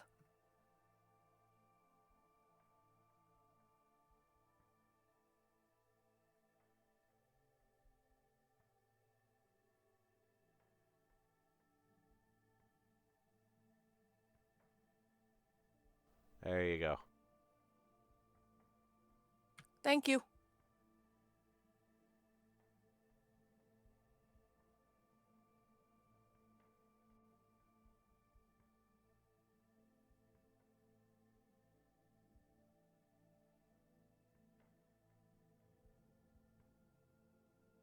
Do you want to go down there with them, Annika? I'll go down there with you. I just want to make sure that they're safe. Nothing's gonna happen to them. If you want, I could just have Hypnos fly low, or if you want to just avoid Sure. contact. That would be good, just so we can monitor them to make sure that not getting into any trouble.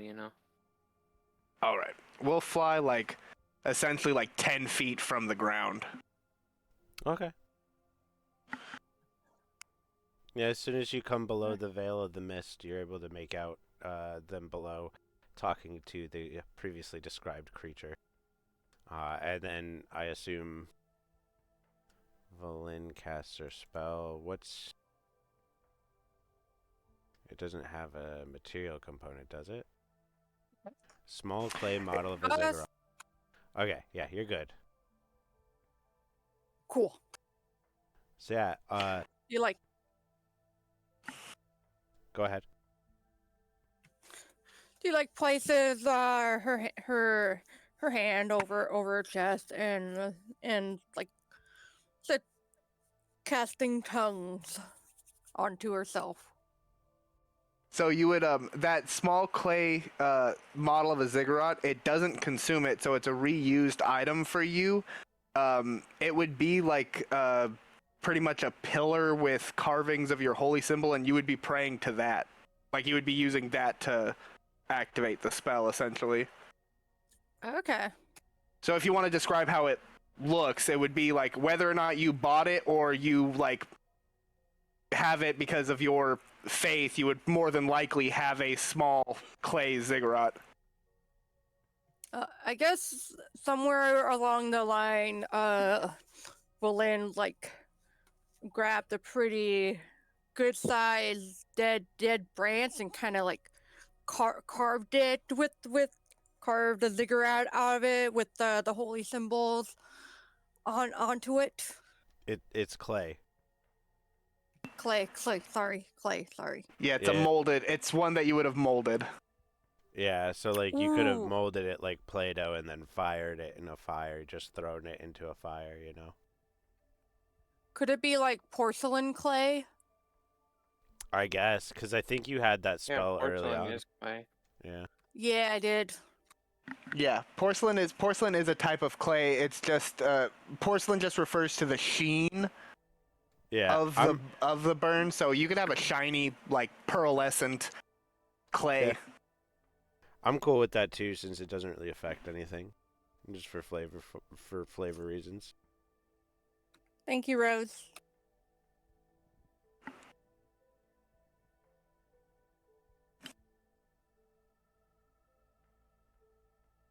Yeah, and I'll say that as you cast it, there's a yellow glowing craggy light that flows through the ziggurat, and then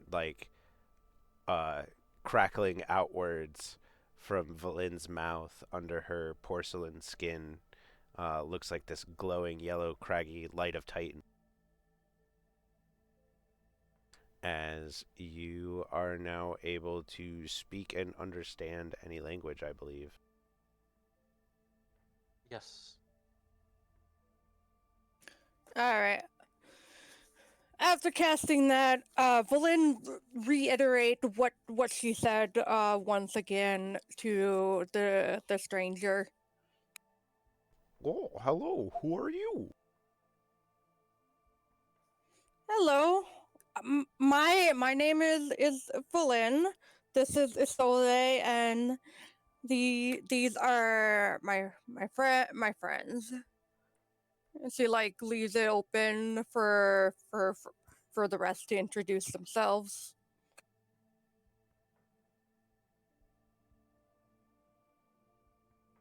My name's Meep, Mr. Fish.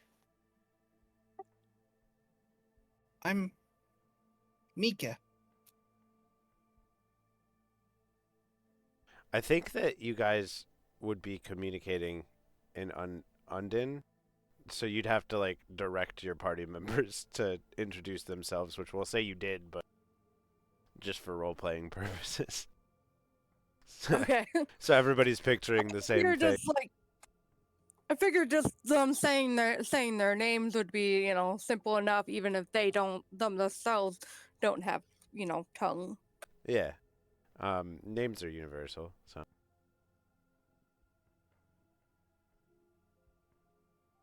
Um, he'll say, "My name is Blorble. Uh, we've never seen anybody from the outside before."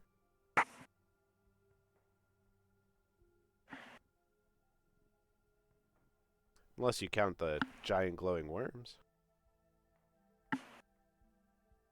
Well, me and my friends here, we come from lands far to the north, with people just that look like us in our own like towns and cities and nations. We're on a journey right now. Oh. Well, we've always been here. Uh, we were put here by Undyne and her her old lover. But we were tasked with producing the mist to keep the ecosystem on the valley.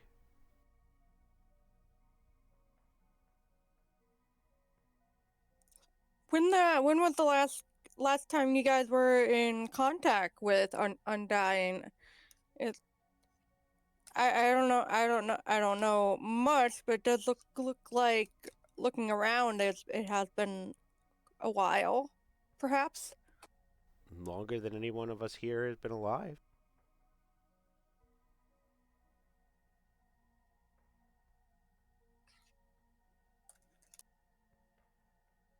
Hmm.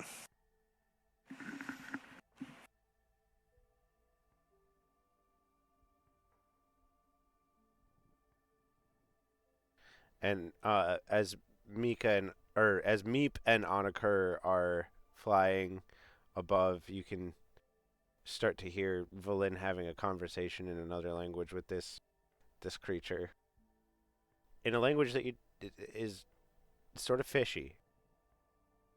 But I would assume that it was similar to the could Anakor roll and tell whether it's a similar language to the voice that was speaking from the shell, like the computer voice I won't even make that you. was. I won't even make you roll on that. That was recent enough. Like it's the same language. Yeah, well, I was just saying because like they're not saying the same words. As far as I know, I'm hoping that it's not talking about activating some sort of shield. But I Yeah, would probably pick up that it's like the similar sounding consonants and stuff like that. And just kind of get interested that it's speaking the same language, but I can't understand it. And I'm getting spattered translations from Valid. yeah. You're hearing like.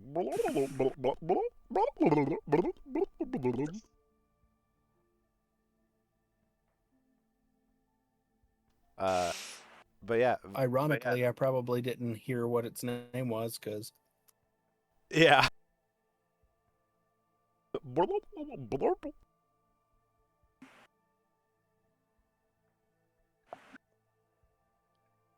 Ugh. So yeah, Valen, they say to your previous question that they have not heard from Undyne for longer than anyone here has been alive. Uh, Valen cast tongues, so Valen is now speaking this thing's language with it. And had you and Mika introduce yourselves, but pretty much the only thing that it's going to be able to pick up from you guys is your names, since it doesn't speak common.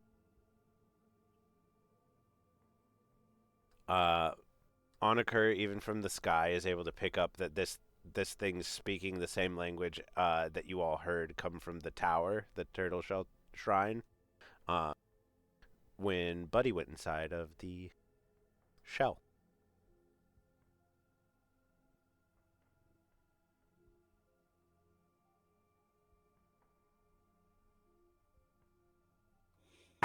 Lynn is like thinking to herself, like, okay, I don't know much about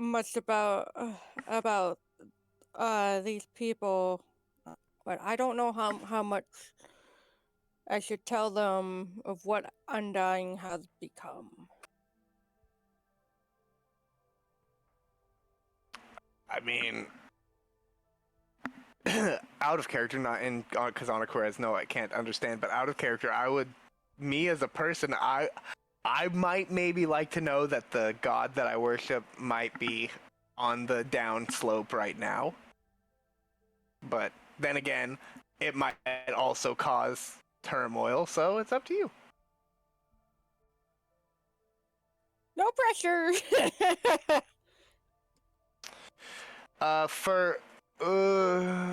Sorry, I'm reading up Tongues' ability thing, and so you touch a creature, it understands any spoken language it hears, so you could touch other people and give them the ability to understand.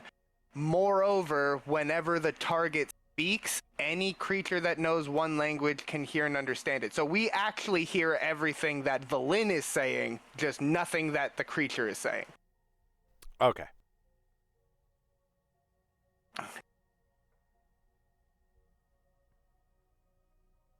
So yeah, if hearing kind of like the one-sided conversation, did Valin mention Undyne? Like, did she say that at all? Yeah, or she is it said. just been the fish? She said, "How long ago did you last hear from Undyne?" Okay, that'll make me kind of like perk up. Hearing a one-sided conversation, then hearing, "When was the last time you saw Undyne?" will definitely catch my attention. Enough for you to come down and for me to cast tongues? Anacord jumps from Hypnosis back. And Valin, you would know how your spell works, so if you wanted to cast it on him instead so everybody can understand him.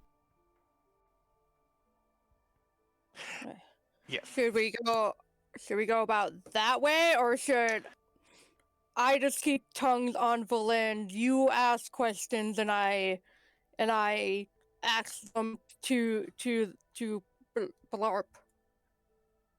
It would be better if we could all hear him. Given that stuttering explanation, yes, give the fish person the ability for us to be able to hear him. Right. No offense, that was just comical. You were trying so hard to be like, or should I be the one-way, like, should I be the communicator? So I be the diplomat. No. Gotta have more confidence. Hey, Mr. Blurp. Do I have your permission to cast my spell tongues on you, so that way all my friends can understand you, so don't have to do this back and forth communication? Well, I suppose so. Just know I'm pretty good at fisticuffs if you cast something dangerous at me. That's fair. I guess then, where is an okay place for me to put my hand upon you? I mean, Oh my. wherever you touch me, I'm not going to feel it, so. Unless you reach into my tank. Please don't reach into my tank. I would not dream of it. As you reach out and I guess touch what could be considered a soldier, Shoulder. shoulder. Alright. That. Oh, tongues. Give Blurp the ability to understand us. As a little light golden glow appears.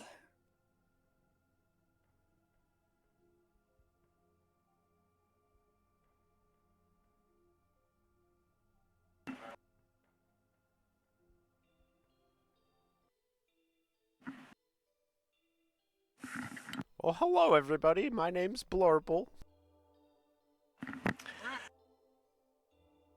Very fine.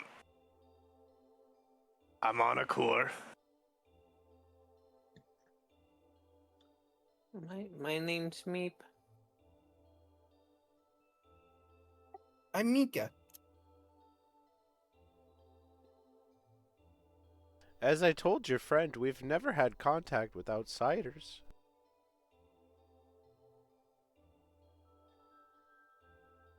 I don't mean to cut you off, but did I hear you? Did my friend mentioned Undyne? Are you a follower of Undyne? I don't know if we followers, but we were created by Undyne. She gave several fish sentience a long time ago, and then gave us these robotic bodies. Well, that was we create the robot bodies now, but that was the first generation. We're powered by hydroelectrical, using the water from the sea to the north. We were tasked with creating the mist, which is also what powers us. But it's important for the glow frogs that live in the valley to the east. Huh. So you're like a fish that controls the weather? I don't know about that. I mean, I consider I remember in my tribe the morning crier would scream the local forecast, and fog was always a part of the forecast.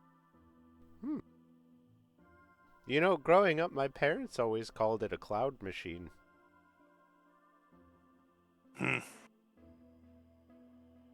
Makes sense.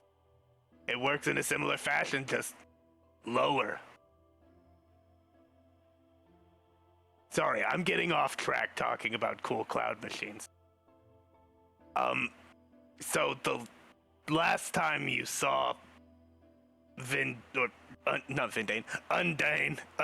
was longer than anyone. So if longer than anyone he has been alive, you're not some ancient fish, right? Like you're like you have a life cycle. Like eventually someone else will just take over this suit.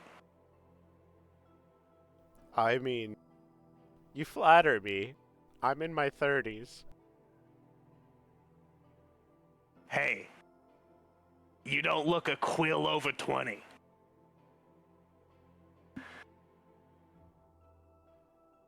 No, we're a whole civilization of people. There's different kinds of fish, but we're not all pufferfish, if that's what you're asking. Oh no, I just meant I was just I was worried about what your existence was, because I for a moment felt like you were created as an like immortal creature put inside of this body to just perpetually do this work, but knowing that it's more of a system of life and death, passing on of a sort of mantle, of a sort of duty, it gives it more of a purpose and less of a prison sentence. You know what I mean? I thought you were a slave, and I was worried. No, I have parents. My name's Blorple. Yeah, I have parents too, and I've seen one of them twice and the other one once.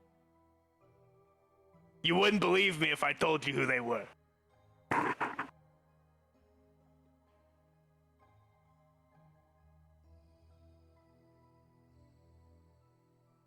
Yeah, I had a cousin who had an affair with a seahorse.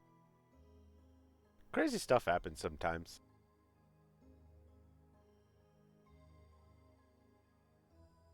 Your cousin sounds like he's got chutzpah. Well, I'm gonna I've- giggle at that because I giggled in real life. you're, So he said that there's a whole civilization. Where we are currently, there's no other visible fish robot people, right? No, there's a few like house-like buildings nearby that people Okay. might be in, but also there's two like buildings to like on one side of this thing. Also, the whole thing is a ramp-like structure, and at the bottom of the ramp, you see staircases descending along the pipes and doors that go into the ramp-like structure. So this whole thing is like one building. Okay. All right. I've got one more inquiry for you here, Blorple. And I'm gonna pull out the shell with the markings on it. Yes, that's And- me. I'm Blorple. I'm gonna pull out the shell and I'm gonna not like shove it in his face, but I'm gonna hold it in front of him and be like, would you be able to possibly tell me what this is?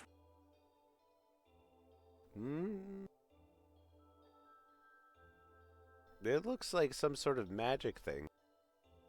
The symbols on there, I think that's some sort of necromancy? My people are not particularly arcanely inclined. He rolled All very well, though.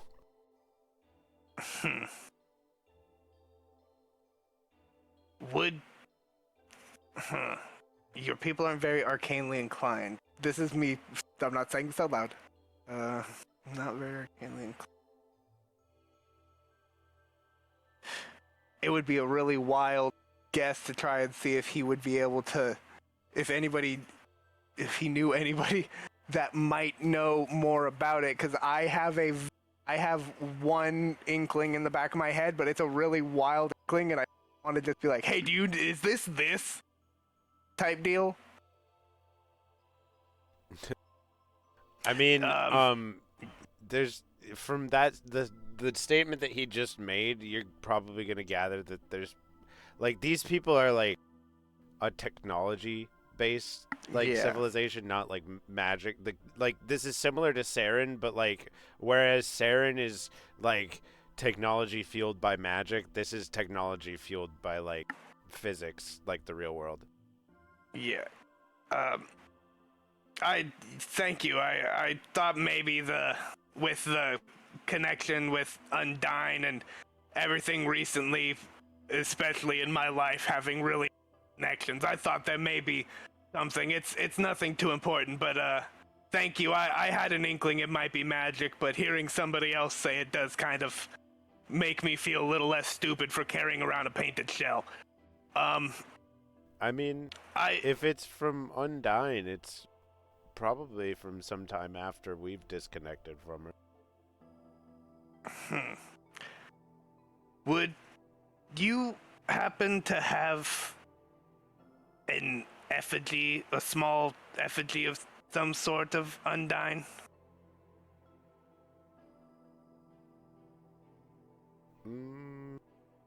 I don't. People aren't very religious here, but there is a mural. Hmm. Did you just want to see her, or?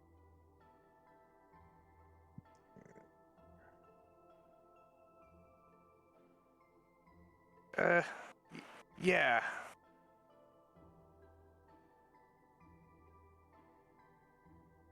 All right. He sort of like waves to follow him. He leads you inside of the structure, and everything gets very loud as soon as you get like beyond the doors into like the big building. Um, like the sound of water rushing up through the pipe and into the machinery as it like whirs and creates electricity from it, but like like can misting it, like turning it in aerosolizing it. As the mist like rises up and out. There's a sort of like boiling of water and condensing on cooled parts and things, and it's all like way beyond anybody's understanding. Um, but it's all very very loud. Uh, he leads you to like a central structure that looks sort of like a lobby. It's very dusty, like nobody's been here for a long time. And as he's leading you to it, you pass other people that look very similar to him, but there's other kinds of fish in each of the tanks. Like there's seahorses and some starfish, and like there's some koi, clownfish, you know. Um, you get to this room, and on one of the walls is this elaborate and beautiful tile mosaic of Undyne. Um, and she looks very similar to when you saw her in the lake near Yurts and Trees, but she isn't corrupted in this image. There's no crystalline shards. Her colors are more aquamarine than the tinted dark blues and purples that she currently is. She's smaller too, slender, like a thin eel almost, or a leviathan. Uh, and the image depicts her rising up from the right side out of the water and crashing down into the water on the left side with her head sticking up out of the water.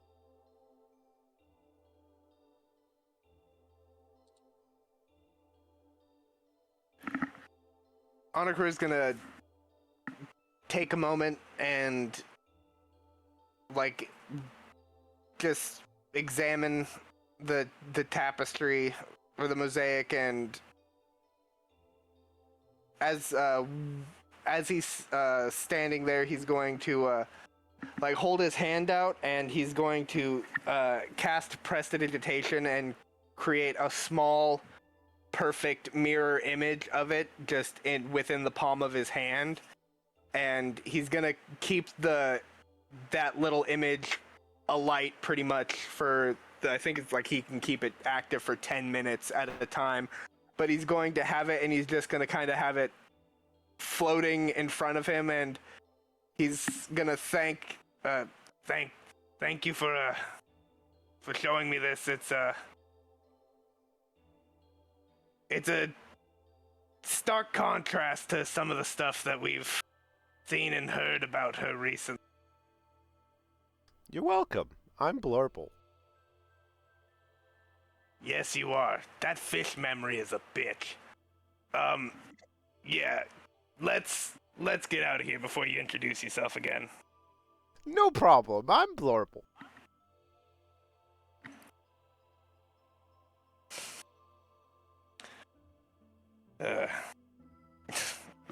with that, we'll head back out to the others, and Honokur will have the little floating playing card essentially just floating right by his monocle, but it's within periphery of him. Yeah. Did anybody else have anything they wanted to do while you're in the factory?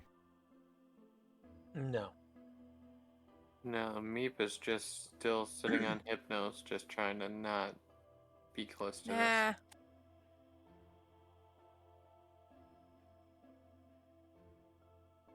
All right. So you all easily make your way back out, and you reach the surface of the structure again.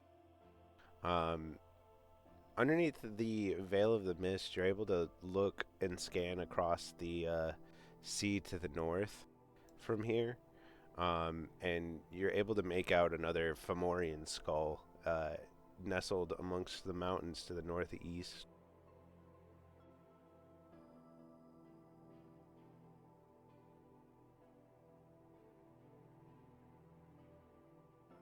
One of the Neunians seems to have taken up refuge there.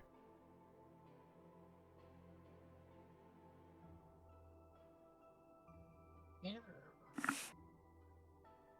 This is RFK's skeleton being unearthed by archaeologists 100 years from now, colorized.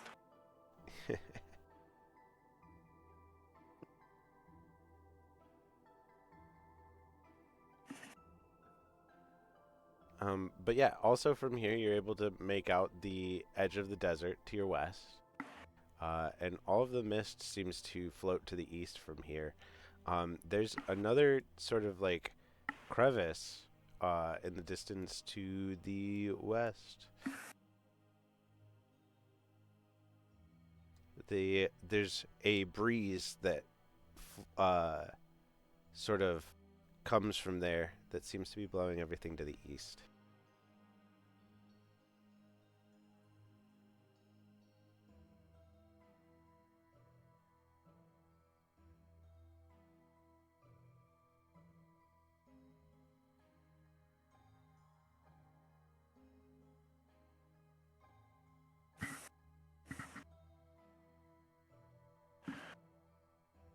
I'm here to follow the map.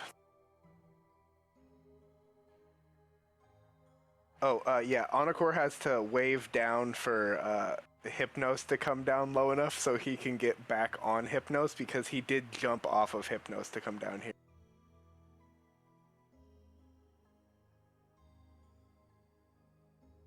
Yeah, one sec. I gotta let the cat out. She's yelling at the door. Cleo.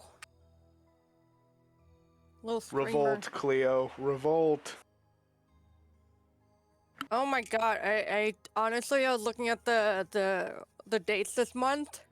Our next section after this is gonna be my birthday. What the fuck? It's my party, and I'll cry if I want to, cry if I want to, cry, cry.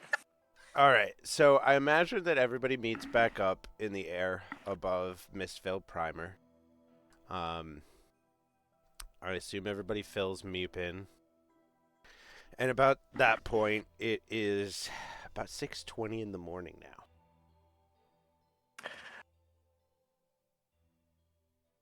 Meep was there to see Undyne No, Meep got pulled by Bay into the forest, so Meep did not see Undyne.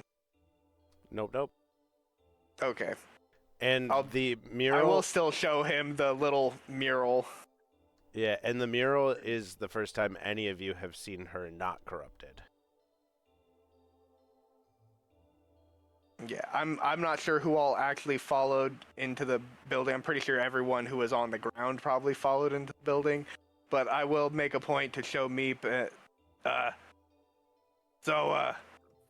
Something I should let you in on.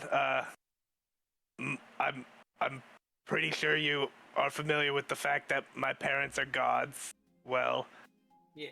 this is a mural of my mother, Undyne, before she was corrupted and imprisoned in a moon and apparently got jacked. Oh, wow. She got prison ripped. Beautiful. Thank you. Right?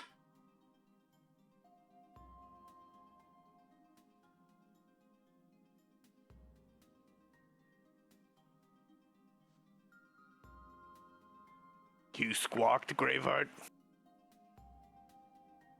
Yes, that description. But yeah, I think at this point you found yourselves to the west of any of the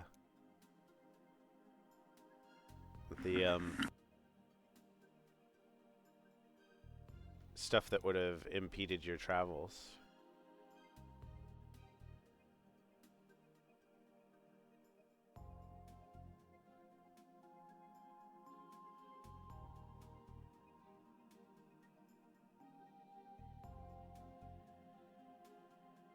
Because while there's still a crevasse in front of you, it is one that you could probably fly over.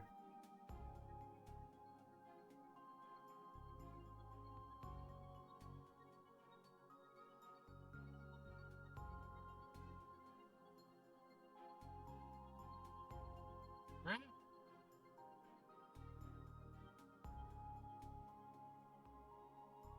Let's let's do this. I'm ready.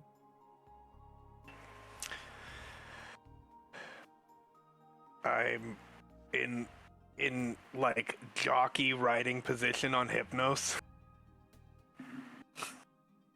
All right. So, Time to fly again, Isolde. what's the plan for how you all want to go about traveling from here? What direction do we want to sort of take? Do we want to go like along the mountains to the south here, or do we want to go along the water? Like, do we want to follow the mountains, kind of go down along the south here?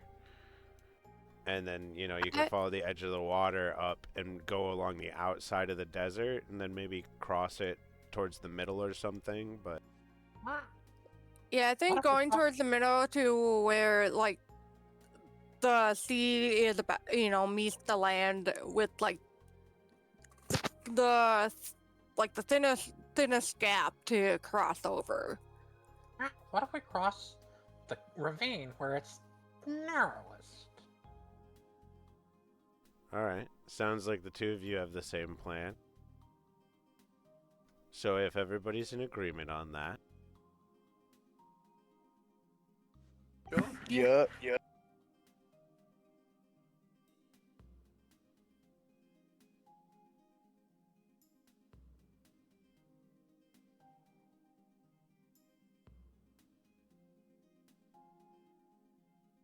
how am I going to do this? That needs to stay there. We're going to shrink this guy down a little bit and poke him over here. Oh my.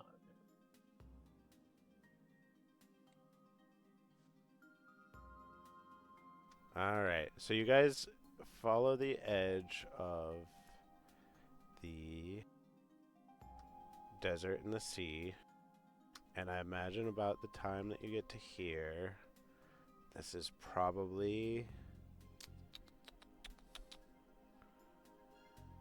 It'll probably be about... As we're crossing, are we able to see around this general location? There's just a lot of desert from what you see in that direction. Did we see what made this Alright. crevasse as we passed in front of it? I imagine you can get a bit more.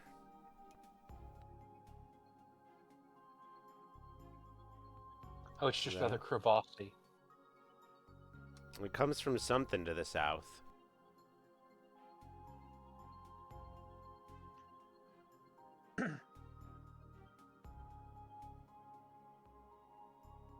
But yeah, I imagine about the time that you get there. Let's go. 2, 3, 4, 5, 6, 7, 8, 9, 10, 11, 12, 13, 14, 15. I imagine it's about 9:20 p.m. about the time that you reach this point.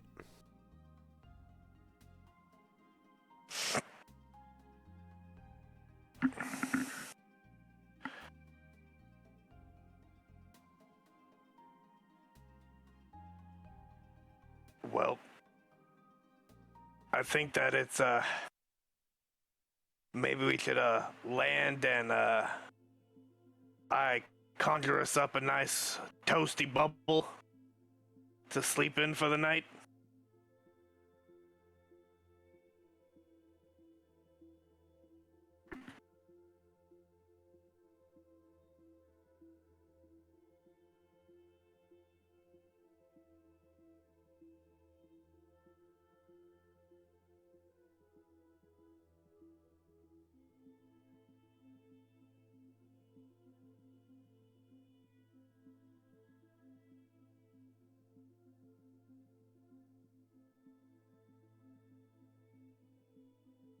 Sorry, say that again, please. Is it?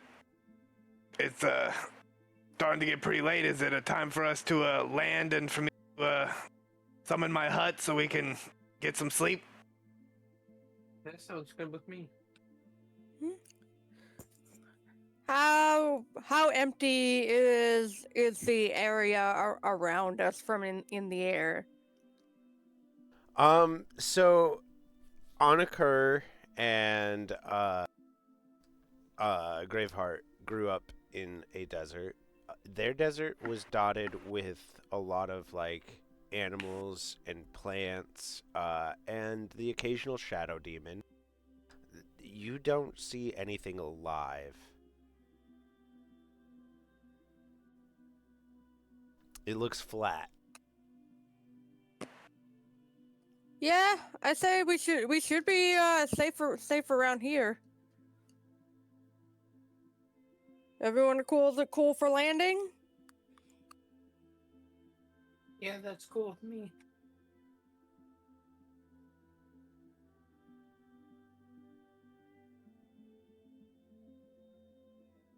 Alright, you all land in a whip of salt and sand as Onakur sets up his bubble for the night. And you all sit down for a rest in your little tent fort bubble.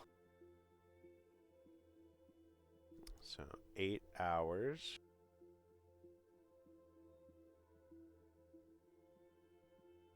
And then it takes, what, 10 minutes to cast? Yeah. So as you all get up in the morning, it'll be about 5:30 a.m. Everybody make sure to give your characters a long rest.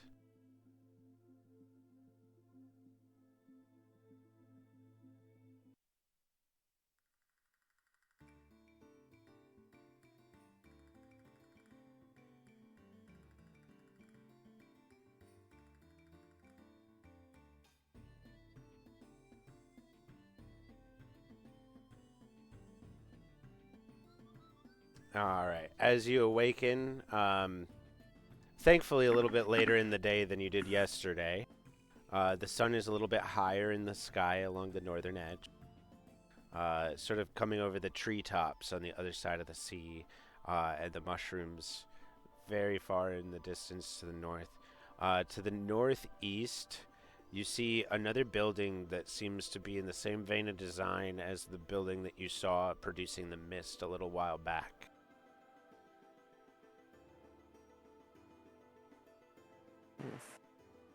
This one doesn't seem to have the water themage, though.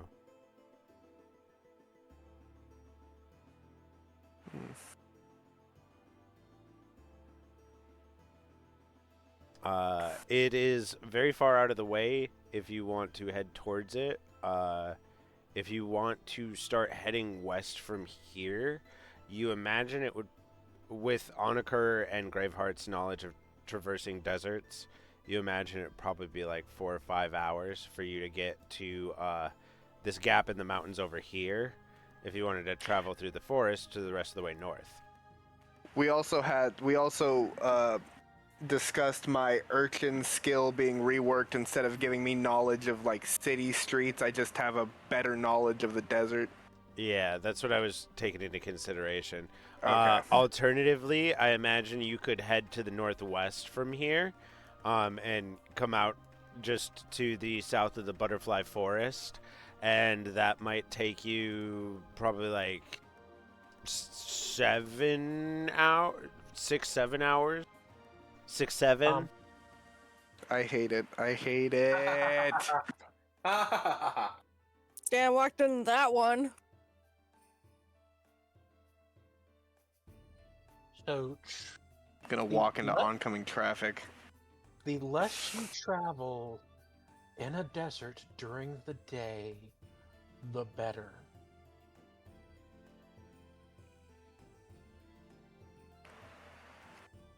I only know the trees, so I'll go with that advice.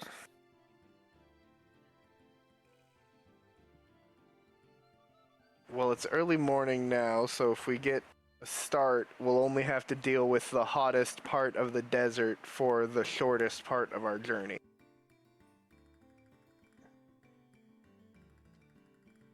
So it would probably be smart to head toward here. Yeah, it would Okay. probably be smarter to cut the closest to the other side and then follow the ridge line. Agreement. Is there grassland here? Very little.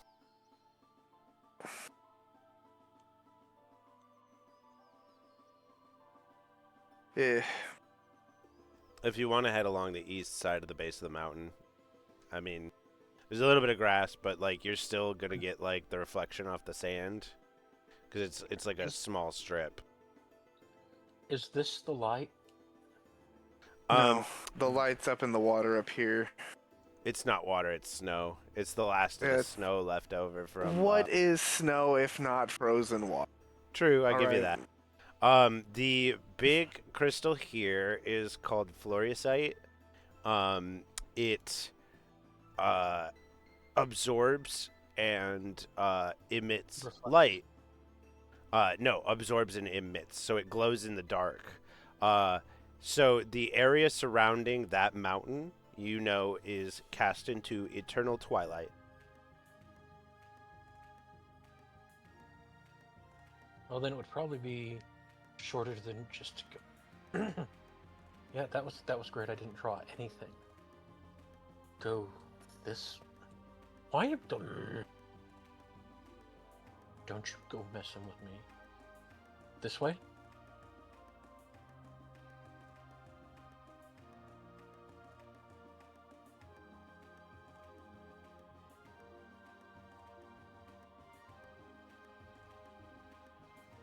As I go, I go this way, and then draw that route on the map.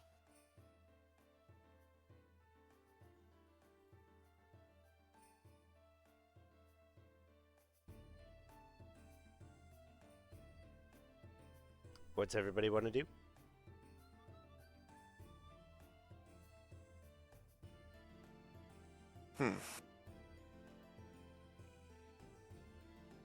Sorry, so can I get a refresh of the two paths that we're choosing, like we're currently choosing between? There's a small strip of like shrub grassland on the east side of the mountain, or you can go along the west side of the mountain, just like through the forests. Yeah, I'd honestly prefer going through the forest because if we follow, we're gonna be only hitting the worst parts of the sun, and like we're gonna be in a valley essentially. So there is grassland. It's probably gonna be humid, and my lizard skin does not do good with humidity. So I'd probably rather just go through the forest, take my chances there. I like dry.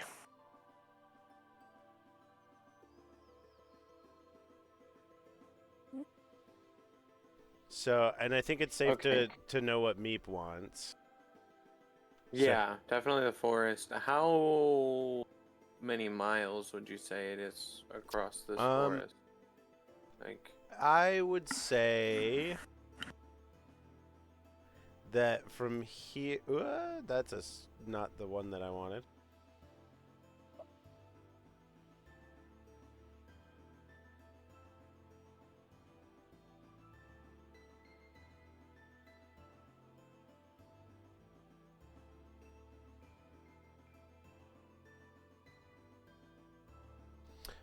From where you are to the edge of the world would probably take you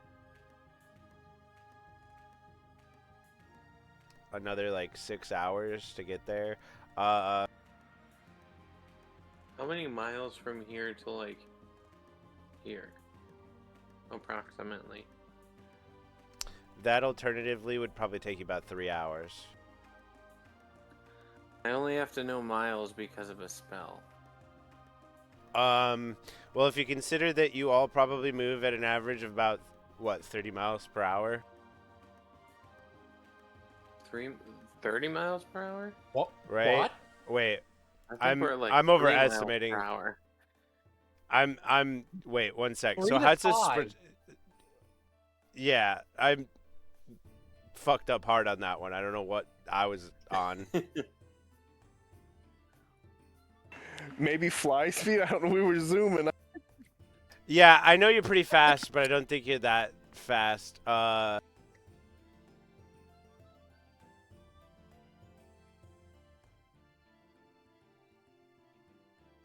Let's see. Okay. Because your fly speed is only slightly higher than your move speed. So, Mine's the same. true. But you are forced to move slower by a good chunk of your party, I believe. I can move 30 feet or 40 feet per turn. Each turn is 10 seconds. No, it's 6 seconds. 6 seconds, yeah. So, 6. I mean, hell, if we're going by birds, like... birds apparently go very fast. What's the average size fly speed of a African swallow? So, Laden or outladen? apparently a hummingbird moves at 43 miles per hour. Those things zoom around though. Yeah. A peregrine falcon moves at 242 miles per hour. Yeah, they're wild. Peregrine falcons are incredible. Yeah, They their average. They dive at that speed. Yeah, their average is 56. They'll hit birds out of the air at 240 miles But an hour. It's wild. a golden eagle flies at about 32 miles per hour. So I guess that's where my brain was at. I don't know. Yeah. But I imagine that get the fuck out of here, bot. I can move 24,000 feet an hour. 24,000 feet an hour. Yes.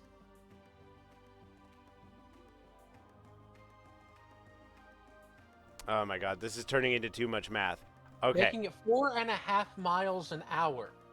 Okay. So we're gonna say that you guys can move about 5 miles per hour. If it's gonna take about 3 miles or 3 hours to get there, it's gonna be about 15 miles. Okay.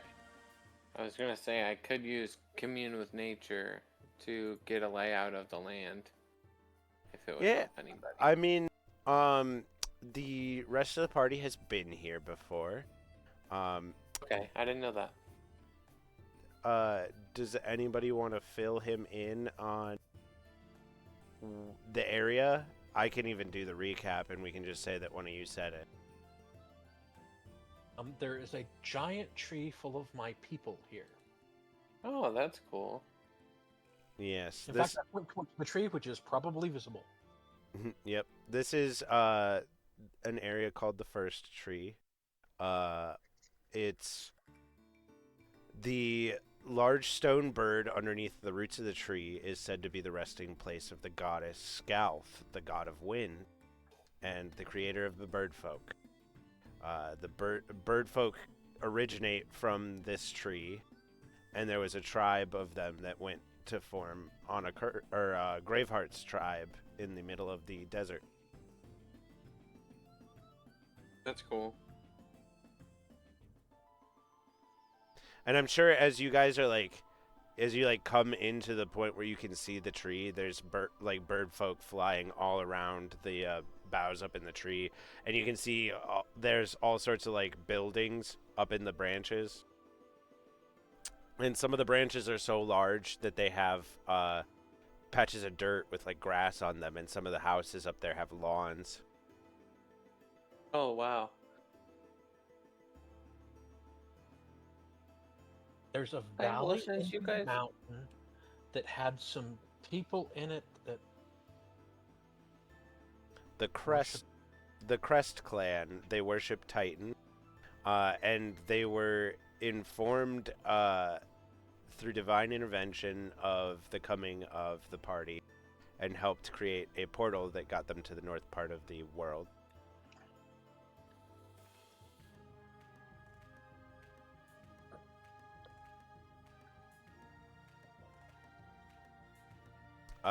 To the northwest of this area, right over here. Oh, I'm in the wrong thing. Right over here is the is AFK. Oh, okay. Okay, I will wait for a second if you're explaining stuff to me. I just No. had to go to the bathroom real quick. You're good. You go ahead and go to the bathroom. We'll Okay. start traveling you all. Okay. I'll be right back. All right. While you guys are heading through the forest, was there anything that anybody wanted to do?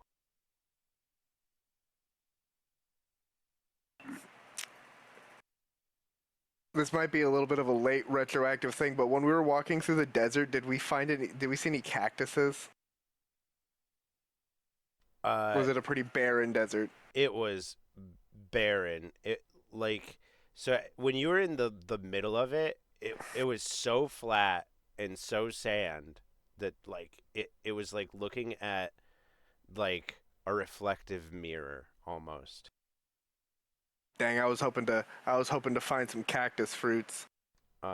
You remember being told that this desert was called the Sand Sea, by the people. What the fuck was the name of the town? Neverreach. Up in Neverreach, the two rabbit folk that you ran into. Yeah.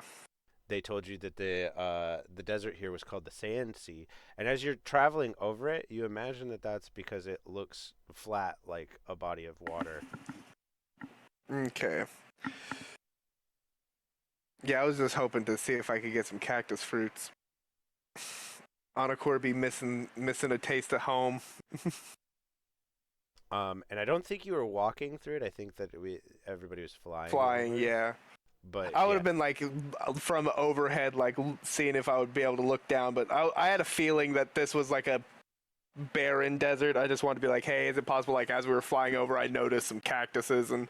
Yeah, as somebody who grew up in a desert, this is like a fucked up, concerning level of barren. Yeah, this is like a purposeful level of barren. Yeah, something probably happened. Because even in deserts, there's places where life thrives, and this is unnaturally quiet.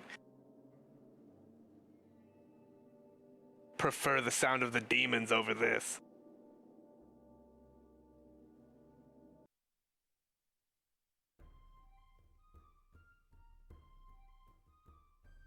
But yeah, so you guys have felt like you had eyes on you the entire time you were sort of on the east side of the mountains. As soon as you guys kind of went past Mistvale Primer, you no longer feel like you are being watched.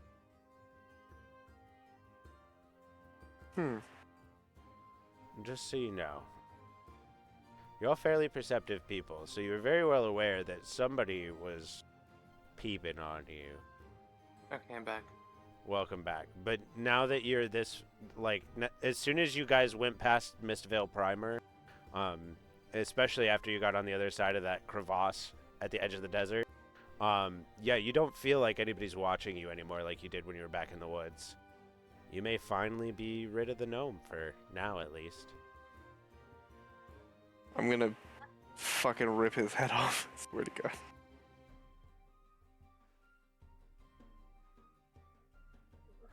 Is it just me, or does it feel like Mr. Cheapers Creepers Peepers are no longer on us?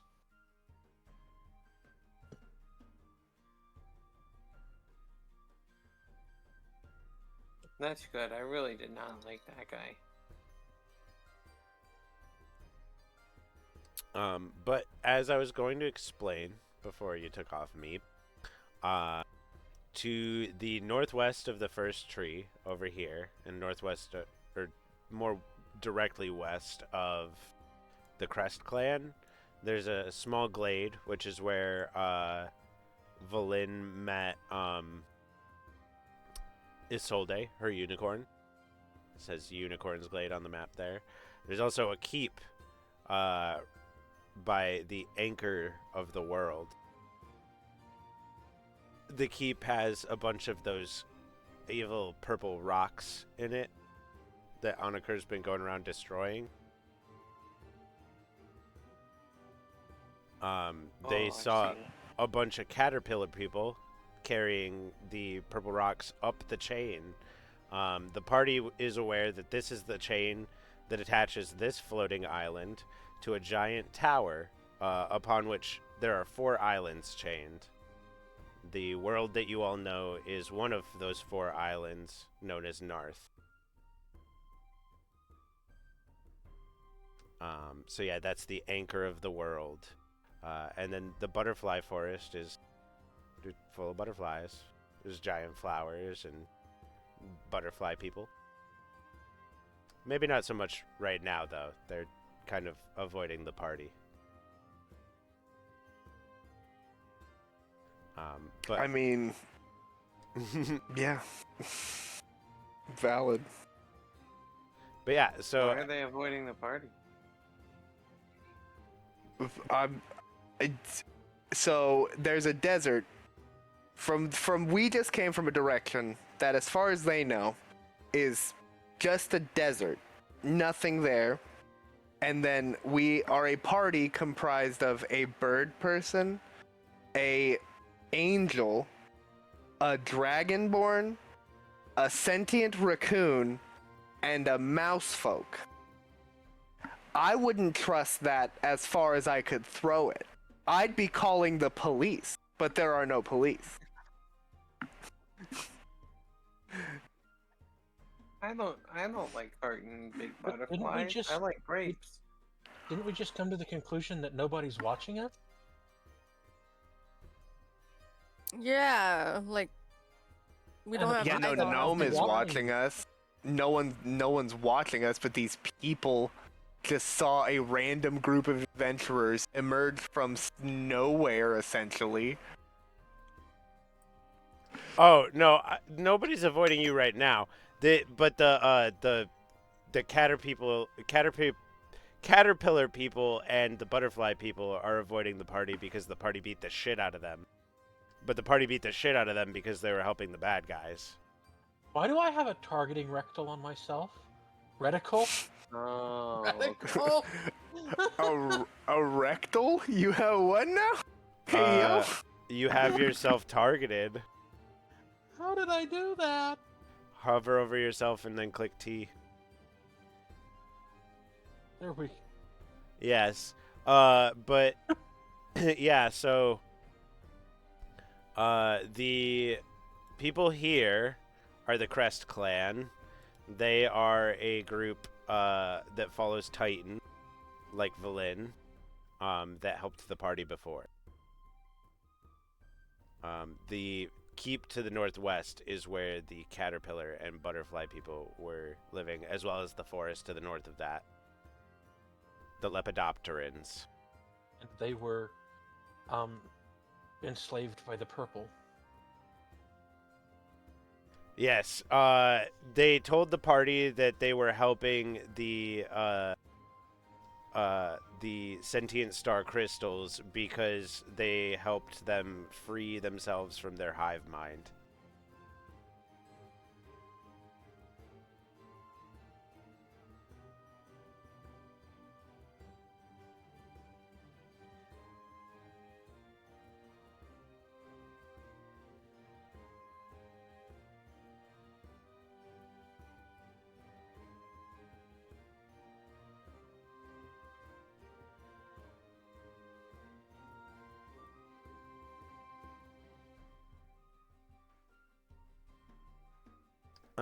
But yeah, as you guys head, what did I say? It was like four.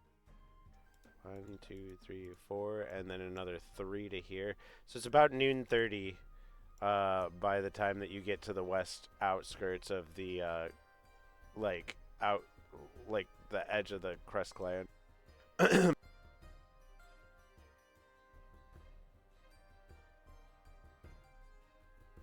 Now that there's a path, I imagine it would probably take you guys 5.5 hours to get up to the light.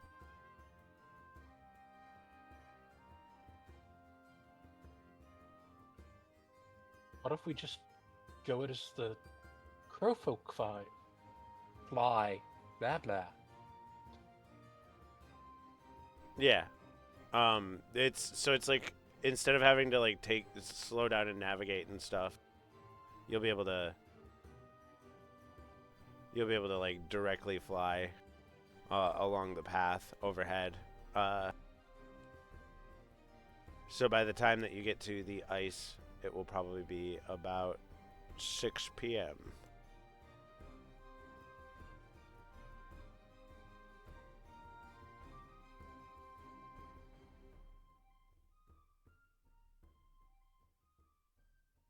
And then we walk into the light. Yeah. As you all approach, the edge of the world here is freezing cold. Here, let me switch the music. That's more fitting.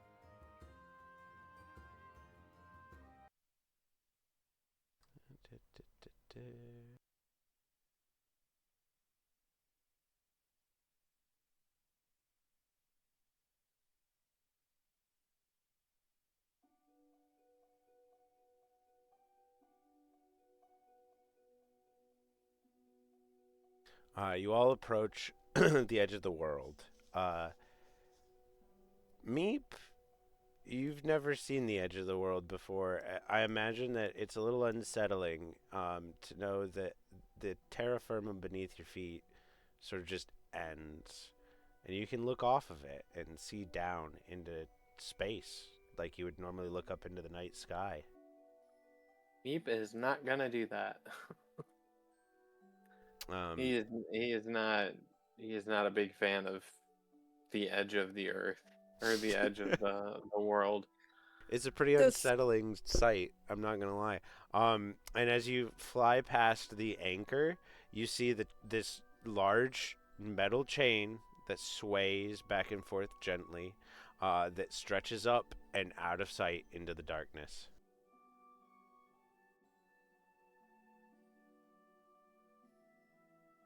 well, just stick stick close together and we'll all make sure no one falls off. Sure, I'm not even gonna be close to the edge, but if I did, I can always wild shape. Yeah. As you pass the anchor, you fly over the butterfly forest. Uh, there's trees of all sizes in this forest. Some of them stretch not as high as the first tree to the south, but they extend really high into the sky, like the life tree that you saw before, or the tree at the Blue Sands tribe. There's also normal sized trees all over the place, too. There's also giant flowers and mushrooms of all varieties, and just a bouquet of various flowers across the forest floor underneath.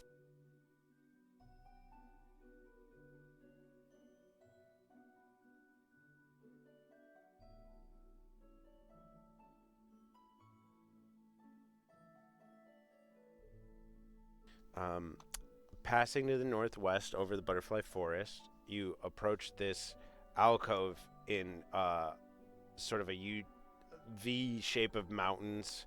To the northeast, you can all see the Titan Keep up on top of the cliff. These mountains aren't anywhere near as tall as the ones to the southeast, but they're still fairly high. The wind and the cold just sticks here, and all of the rain that you've been seeing turns into snow as you approach, and the light during the day here reflects off of the snow so perfectly that it creates a portal. Currently, there's not enough light, but as you're approaching, you can see the snowflakes gently floating down in the night's air. Roughly how cold would you say it is temperature wise? 25 degrees. Okay, that's fine.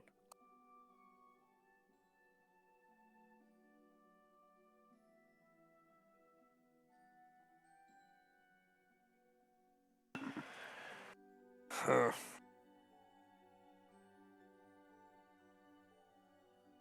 Maybe when the sun comes up, it'll charge it. Like some sort of weird magical solar battery. Yeah, which means like maybe at noon when the sun is at its highest, maybe that'd be a good time. And it's basing off of natural I shit.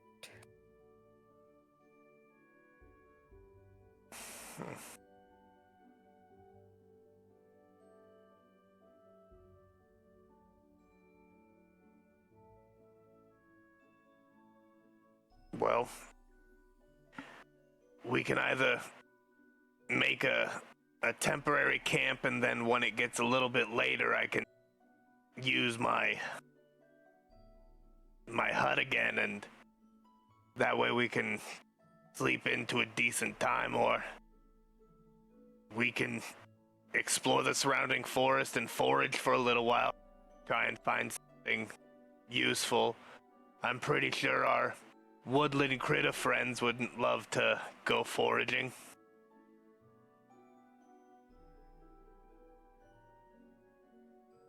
I don't mind too much.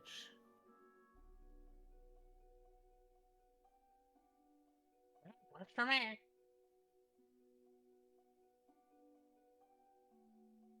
All right, anybody who wants to go foraging in the forest, let me know what you're looking for, if there's anything in particular, and then go ahead and make survival checks. Graveheart, if you're going to use some sort of tool off of your gloves, go ahead and do it at advantage. I'm I'm gonna look for mushrooms. I'm gonna be looking for like berries, mushrooms, Mushrooms that I can dry out. flowers, something like that. What were you saying, Mika? I was gonna help Meep find Oh, berries. thank Okay. heavens. So, Meep, you can roll at advantage then. Survival. Yes, sir. Okay, I got a That plus could have 10 gone survival. poorly. Hey, critical. D20. Meep, you've found heaven. You find more grapes than you could possibly carry. It's a good thing that we have a bag of holding. Oh, no. Give me the bag real quick, please. And just a Eep, bag of says Meep. holding. Draws And near. bags of holding technically don't have air in them. Does it also count as a preservative device? A preservative maybe. Like I'd They're imagine. not refrigerated. Yeah, Put it's some snow in like there. I imagine that it doesn't prevent spoilage, but it might slow it down. lack of air means lack of temperature, I imagine, which is like a whole nother metaphysical thing to try and think about. But I'm gonna say it just slows it down a little. Yeah, it slows down the growth of bacteria because bacteria needs oxygen. Yes, but I imagine that like the processes of whatever and the grapes themselves would have some level of I don't know, like What if we froze an ever-flowing um, flask and dropped it in there? fucking asking me real hard questions all the time. This group. You create a paradox and the universe implodes. But yeah, I'll I say don't that want it. that, but I do want grapes. I'll say that yeah, it slows it down, but it's not going to prevent it. Probably doesn't even slow it down. I'd imagine, like to the degree that refrigeration would, but like it's like vacuum sealing. You know, it doesn't keep it forever, but it will definitely preserve it to some degree. I think those are called raisins. That's drying. Dehydrating?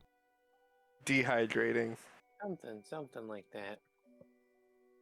You telling me if I suck that grape hard enough, it'll become a raisin? Ooh, I'd like to see you try. But yeah, there's a 20 whole gold. like just to the like okay right here-ish. There's just like a bunch of grapevines that Mika and Mika and Meep find. The two M names. Does And Anakor find any mushrooms with a 16? Uh, you find some mushrooms for sure. There's a lot of mushrooms around. Ones that I would be able to identify as magic mushrooms that I could dry out. Hmm. we're looking for food on. I am a stone. Hey, stay out of this. You don't know it. You can't read my mind, raccoon. Stay out of it. Okay. I don't know how well you would. I imagine you've seen psychedelic mushrooms before. I don't know. And the gnomes have probably told me how they're grown. The gnomes So- would know. I'm gonna say make a history check for that one. would it?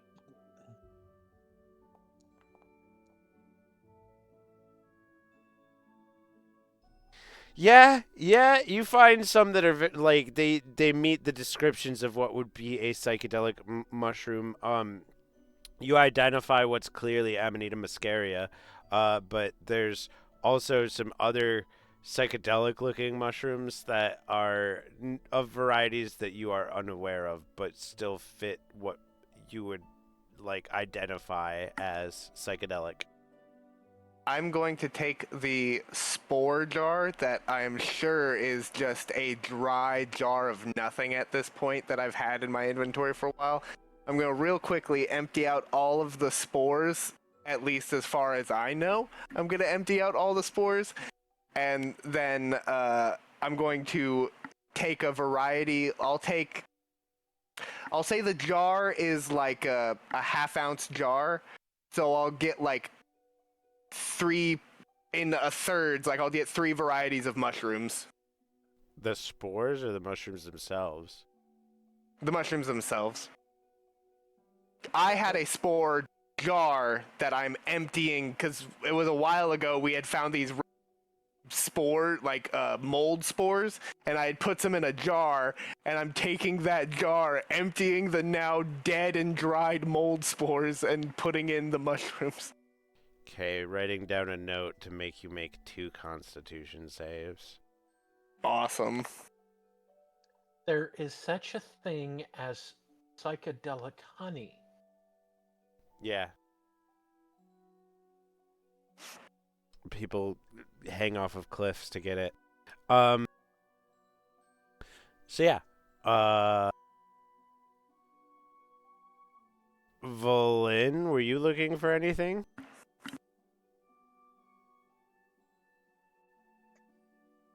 Not in particular, but I guess she could go scavenge, looking for anything that might be of interest to her or the group.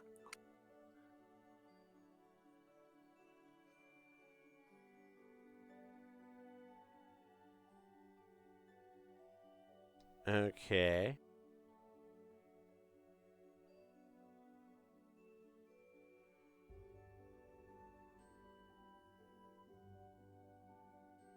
I was looking to grab some herbaceous plants.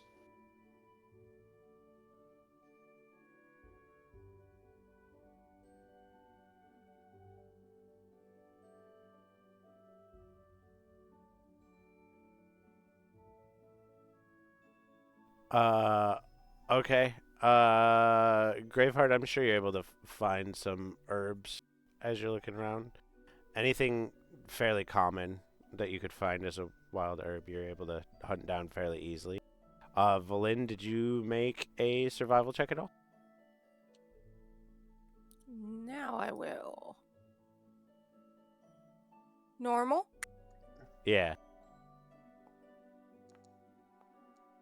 Ha!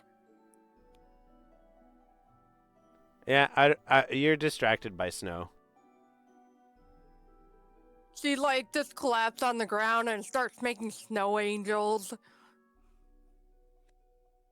But yeah, after a few hours of hunting and foraging, everybody's able to reconvene with your various goodies.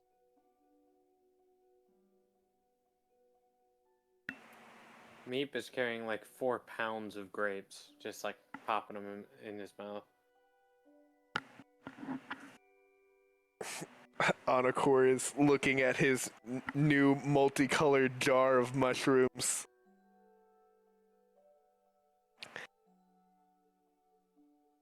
Yeah, gotta let these babies dry out, then they'll be good.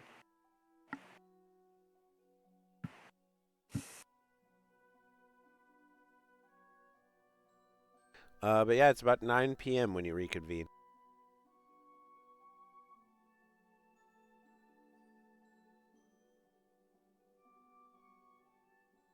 Did the party want to set up their dome and take a long rest at this point?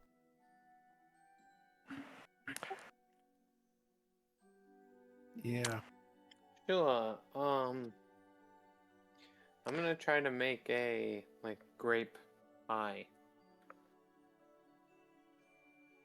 like a grape tart or something like that, over my campfire. Grape We can pie. cook and make a meal first before we do the.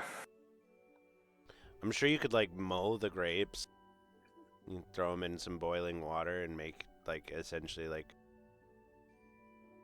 boiled grape water. Make a jelly. Yeah, maybe a jelly is more what I should make.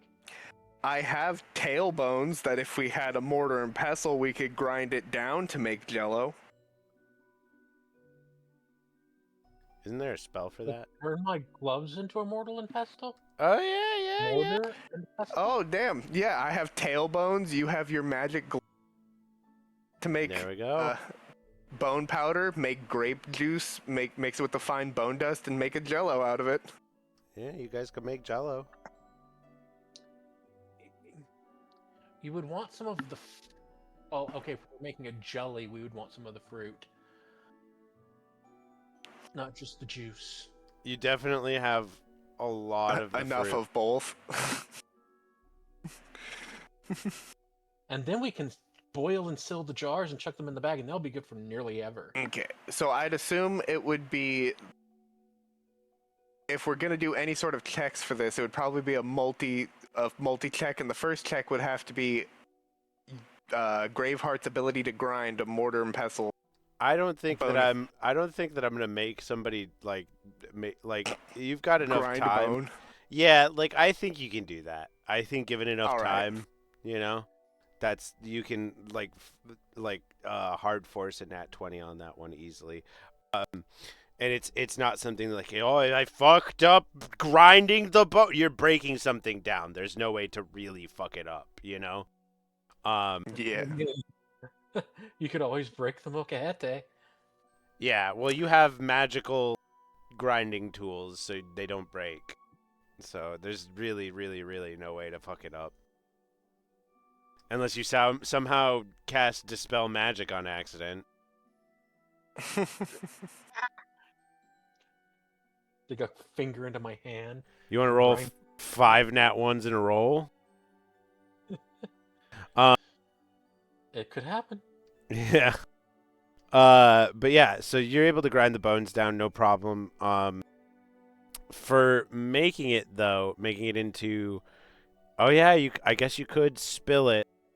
Just roll a d20 real quick, Graveheart, and make sure you don't roll a 1. If you roll anything other than a 1, you're fine. Perfect. Okay. Yeah, no, you don't spill it. You're fine. So who wants to be the one to do the check to cook the jelly jam? I will. Okay. So given that the group is doing it together, go ahead and roll at advantage. And I will give a bardic as well, okay, so you if have necessary. Do you want to do like survival? I'm going to say make a survival check, and then considering everything, you're gonna roll at advantage. Add your proficiency bonus to the roll Okay. as well.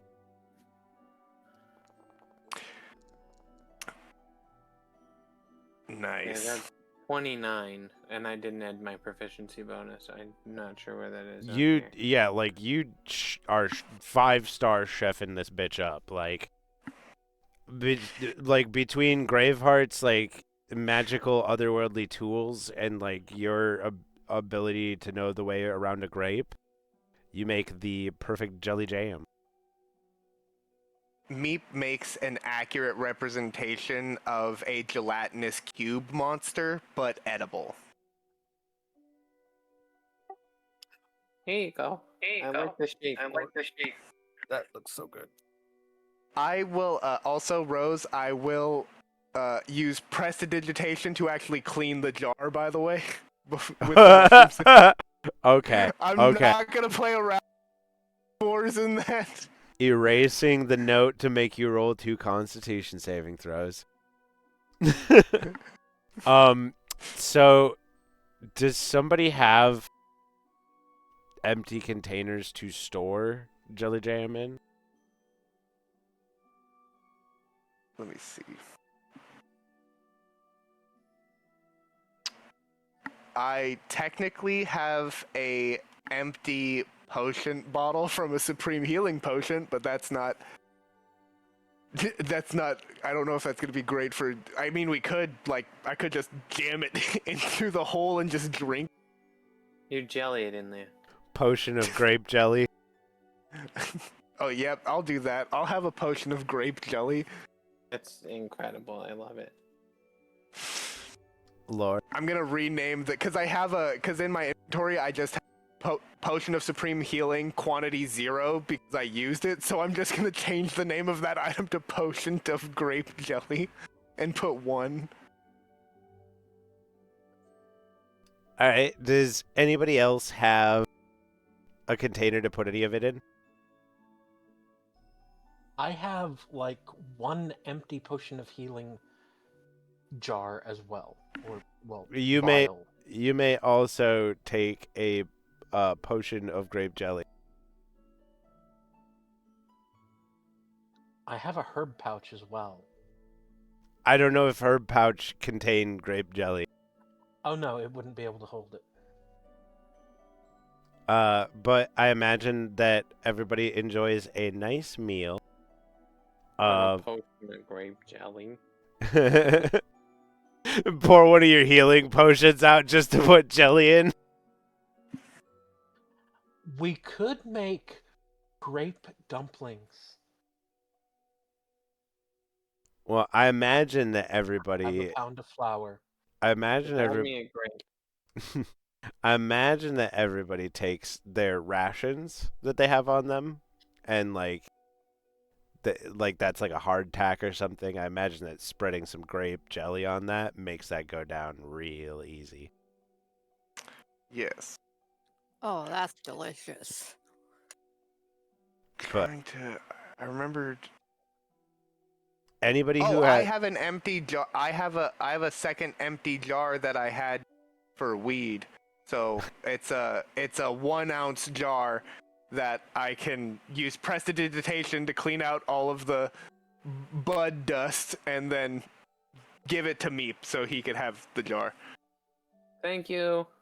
all right, and then so Meep will have a jar of jelly, grape jelly. A 1 ounce jar of grape jelly. If you could see my inventory, I literally have, it's like the normal potion of supreme healing like picture, but then it's potion of grape jelly, and I changed the description to it's grape jelly. What does it do? It's grape jelly. It's grape jelly. Yeah, sorry, it's just grape jelly. It makes a fire ass sandwich. Great for topping your lambus bread.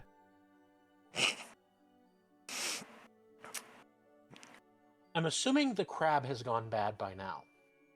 Oh yeah, for sure. I don't have any more crab meat. Luckily, I used all mine, but I do have 15 apples. Yeah, your apples are probably getting a bit soft at this point. Ooh.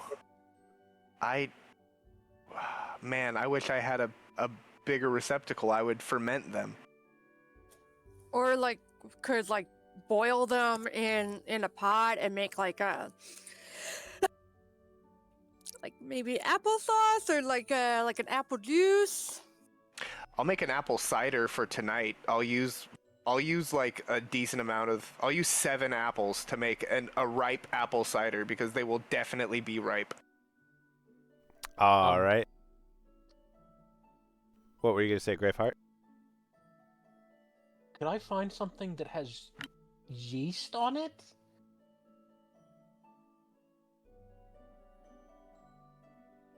And mix up some flour to prepare to make apple fritters with part of them? You have several culinarily inclined members of the party. I imagine that there is yeast available, Because like baking yeast. I'm gonna guess a herb pouch doesn't have yeast in it. I like constantly cook food for the party, so I would most likely have some yeast.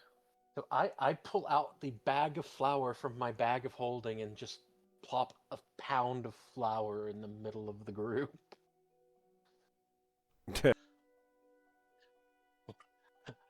Apple fritters!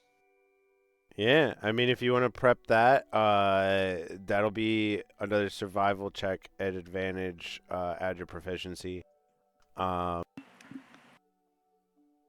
Apple cider. Go ahead, do same thing. I imagine that for the cider, Onakur is like smashing them using prestidigitation. I have my magic hand. I summon my magic hand, and I just keep handing it out, like that scene in Paddington 2 that I've never seen, where he keeps handing the prison inmate oranges to crush. I keep handing my magic hand, crush, and then because it's like an incorporeal thing, it just like the pulp and everything stays there, and then it just drops. So it just squeezes, all the liquid falls out, all the pulp stays in its hand, then it moves and drops. Fen says they're making marmalade. Yes. Is this at advantage? Yeah. You're all cooking Very up a storm. plenty. Oh, and then Onaker comes and knocks my 14 to a 6. Get chuffed. Gonna throw one in there as well. I was looking at my spell components for like some of my spells to see if possibly like Onakur would have like flower or something like that. One of the spell components for Tasha's hideous laughter is I'm apparently just always carrying around a container of tiny tartlets. Because it's tiny tarts and a feather that is waved in the air.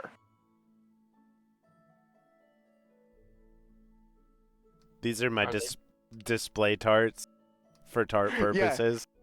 They're not. I don't eat them because it doesn't consume the tarts. Like they're not used for anything. So I literally just have like old in like the plastic. Like I haven't even taken the ribbon off of them. They're just in the gift wrapping still tart box. Have you seen that episode of Kitchen Nightmares where Gordon Ramsay is like berating the guy because he has like display ice cream and it's made out of like butter or something, and then it's been sitting there for so long that it's like hard?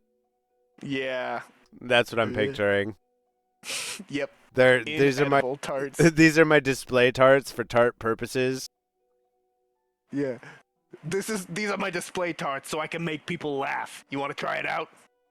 Don't eat them, but you get an idea of what they look like if you want to order one.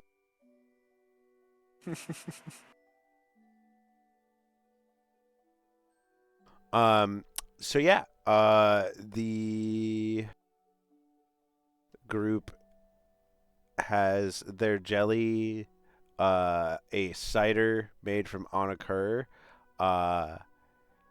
fritters made by Graveheart.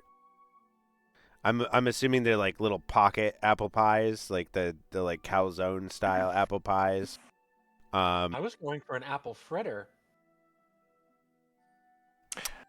I was thinking travel food because it's like this is a lot of food to consume in one night, and I was thinking that you guys were trying to find a way to repurpose and preserve some of it. Yeah. I'm sorry if I was. Make 'Cause, like- some donuts, and they're road donuts. Yeah, because I imagine that like, oh yeah, those apple. Okay, because I'm thinking of like the fucking. Never mind. Anyway, yeah, apple fritters, cool, easy peasy. So yeah, you have donuts and jelly and apple cider.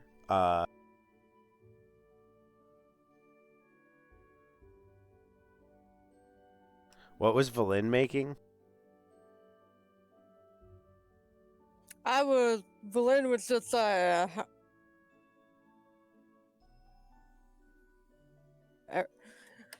anyone who needed help or assistance. Okay, so yeah, I assume that you lend a hand of onakur then with making the cider.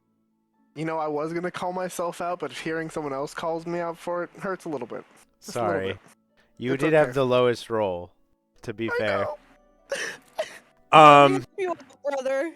But yeah, I was gonna make people roll Constitution on it, but with Valin's help, you guys are able to make a fine cider that doesn't make anyone sick at all.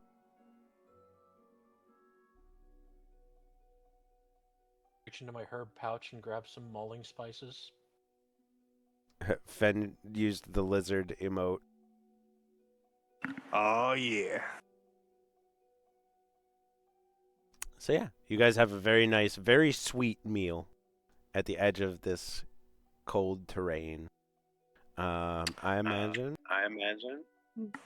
Sorry, go ahead, Meek. It sounds good.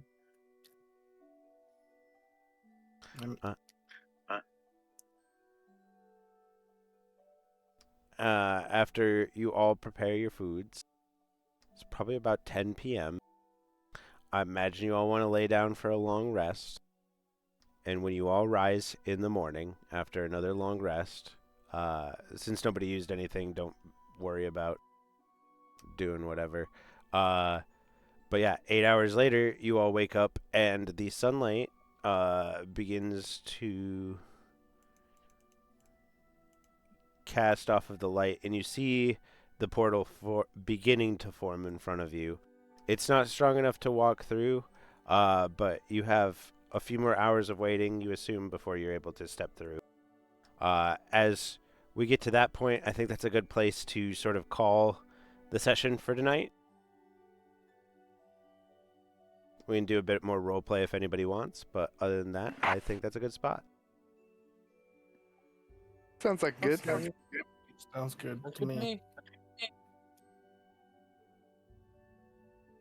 All right. Well, thank you to anybody who was watching. Thank you, Fen, as always. I love having you in the chat and talking about what's happening. Thanks again, as always, to Moo for the subs. Thank you to anybody watching. If you're watching the VODs later, remember to like, comment, subscribe, all that jazz. Come watch us live. You could turn in viewer rewards, help the party out, give them some better luck than the gunk I throw at them. Although you all were pretty rolling pretty well tonight. So, but until next time, you all have a good one, and we'll see you then. Have a good night and take care of yourself. Bye. Night, morning, or whatever time you're watching this. Bye.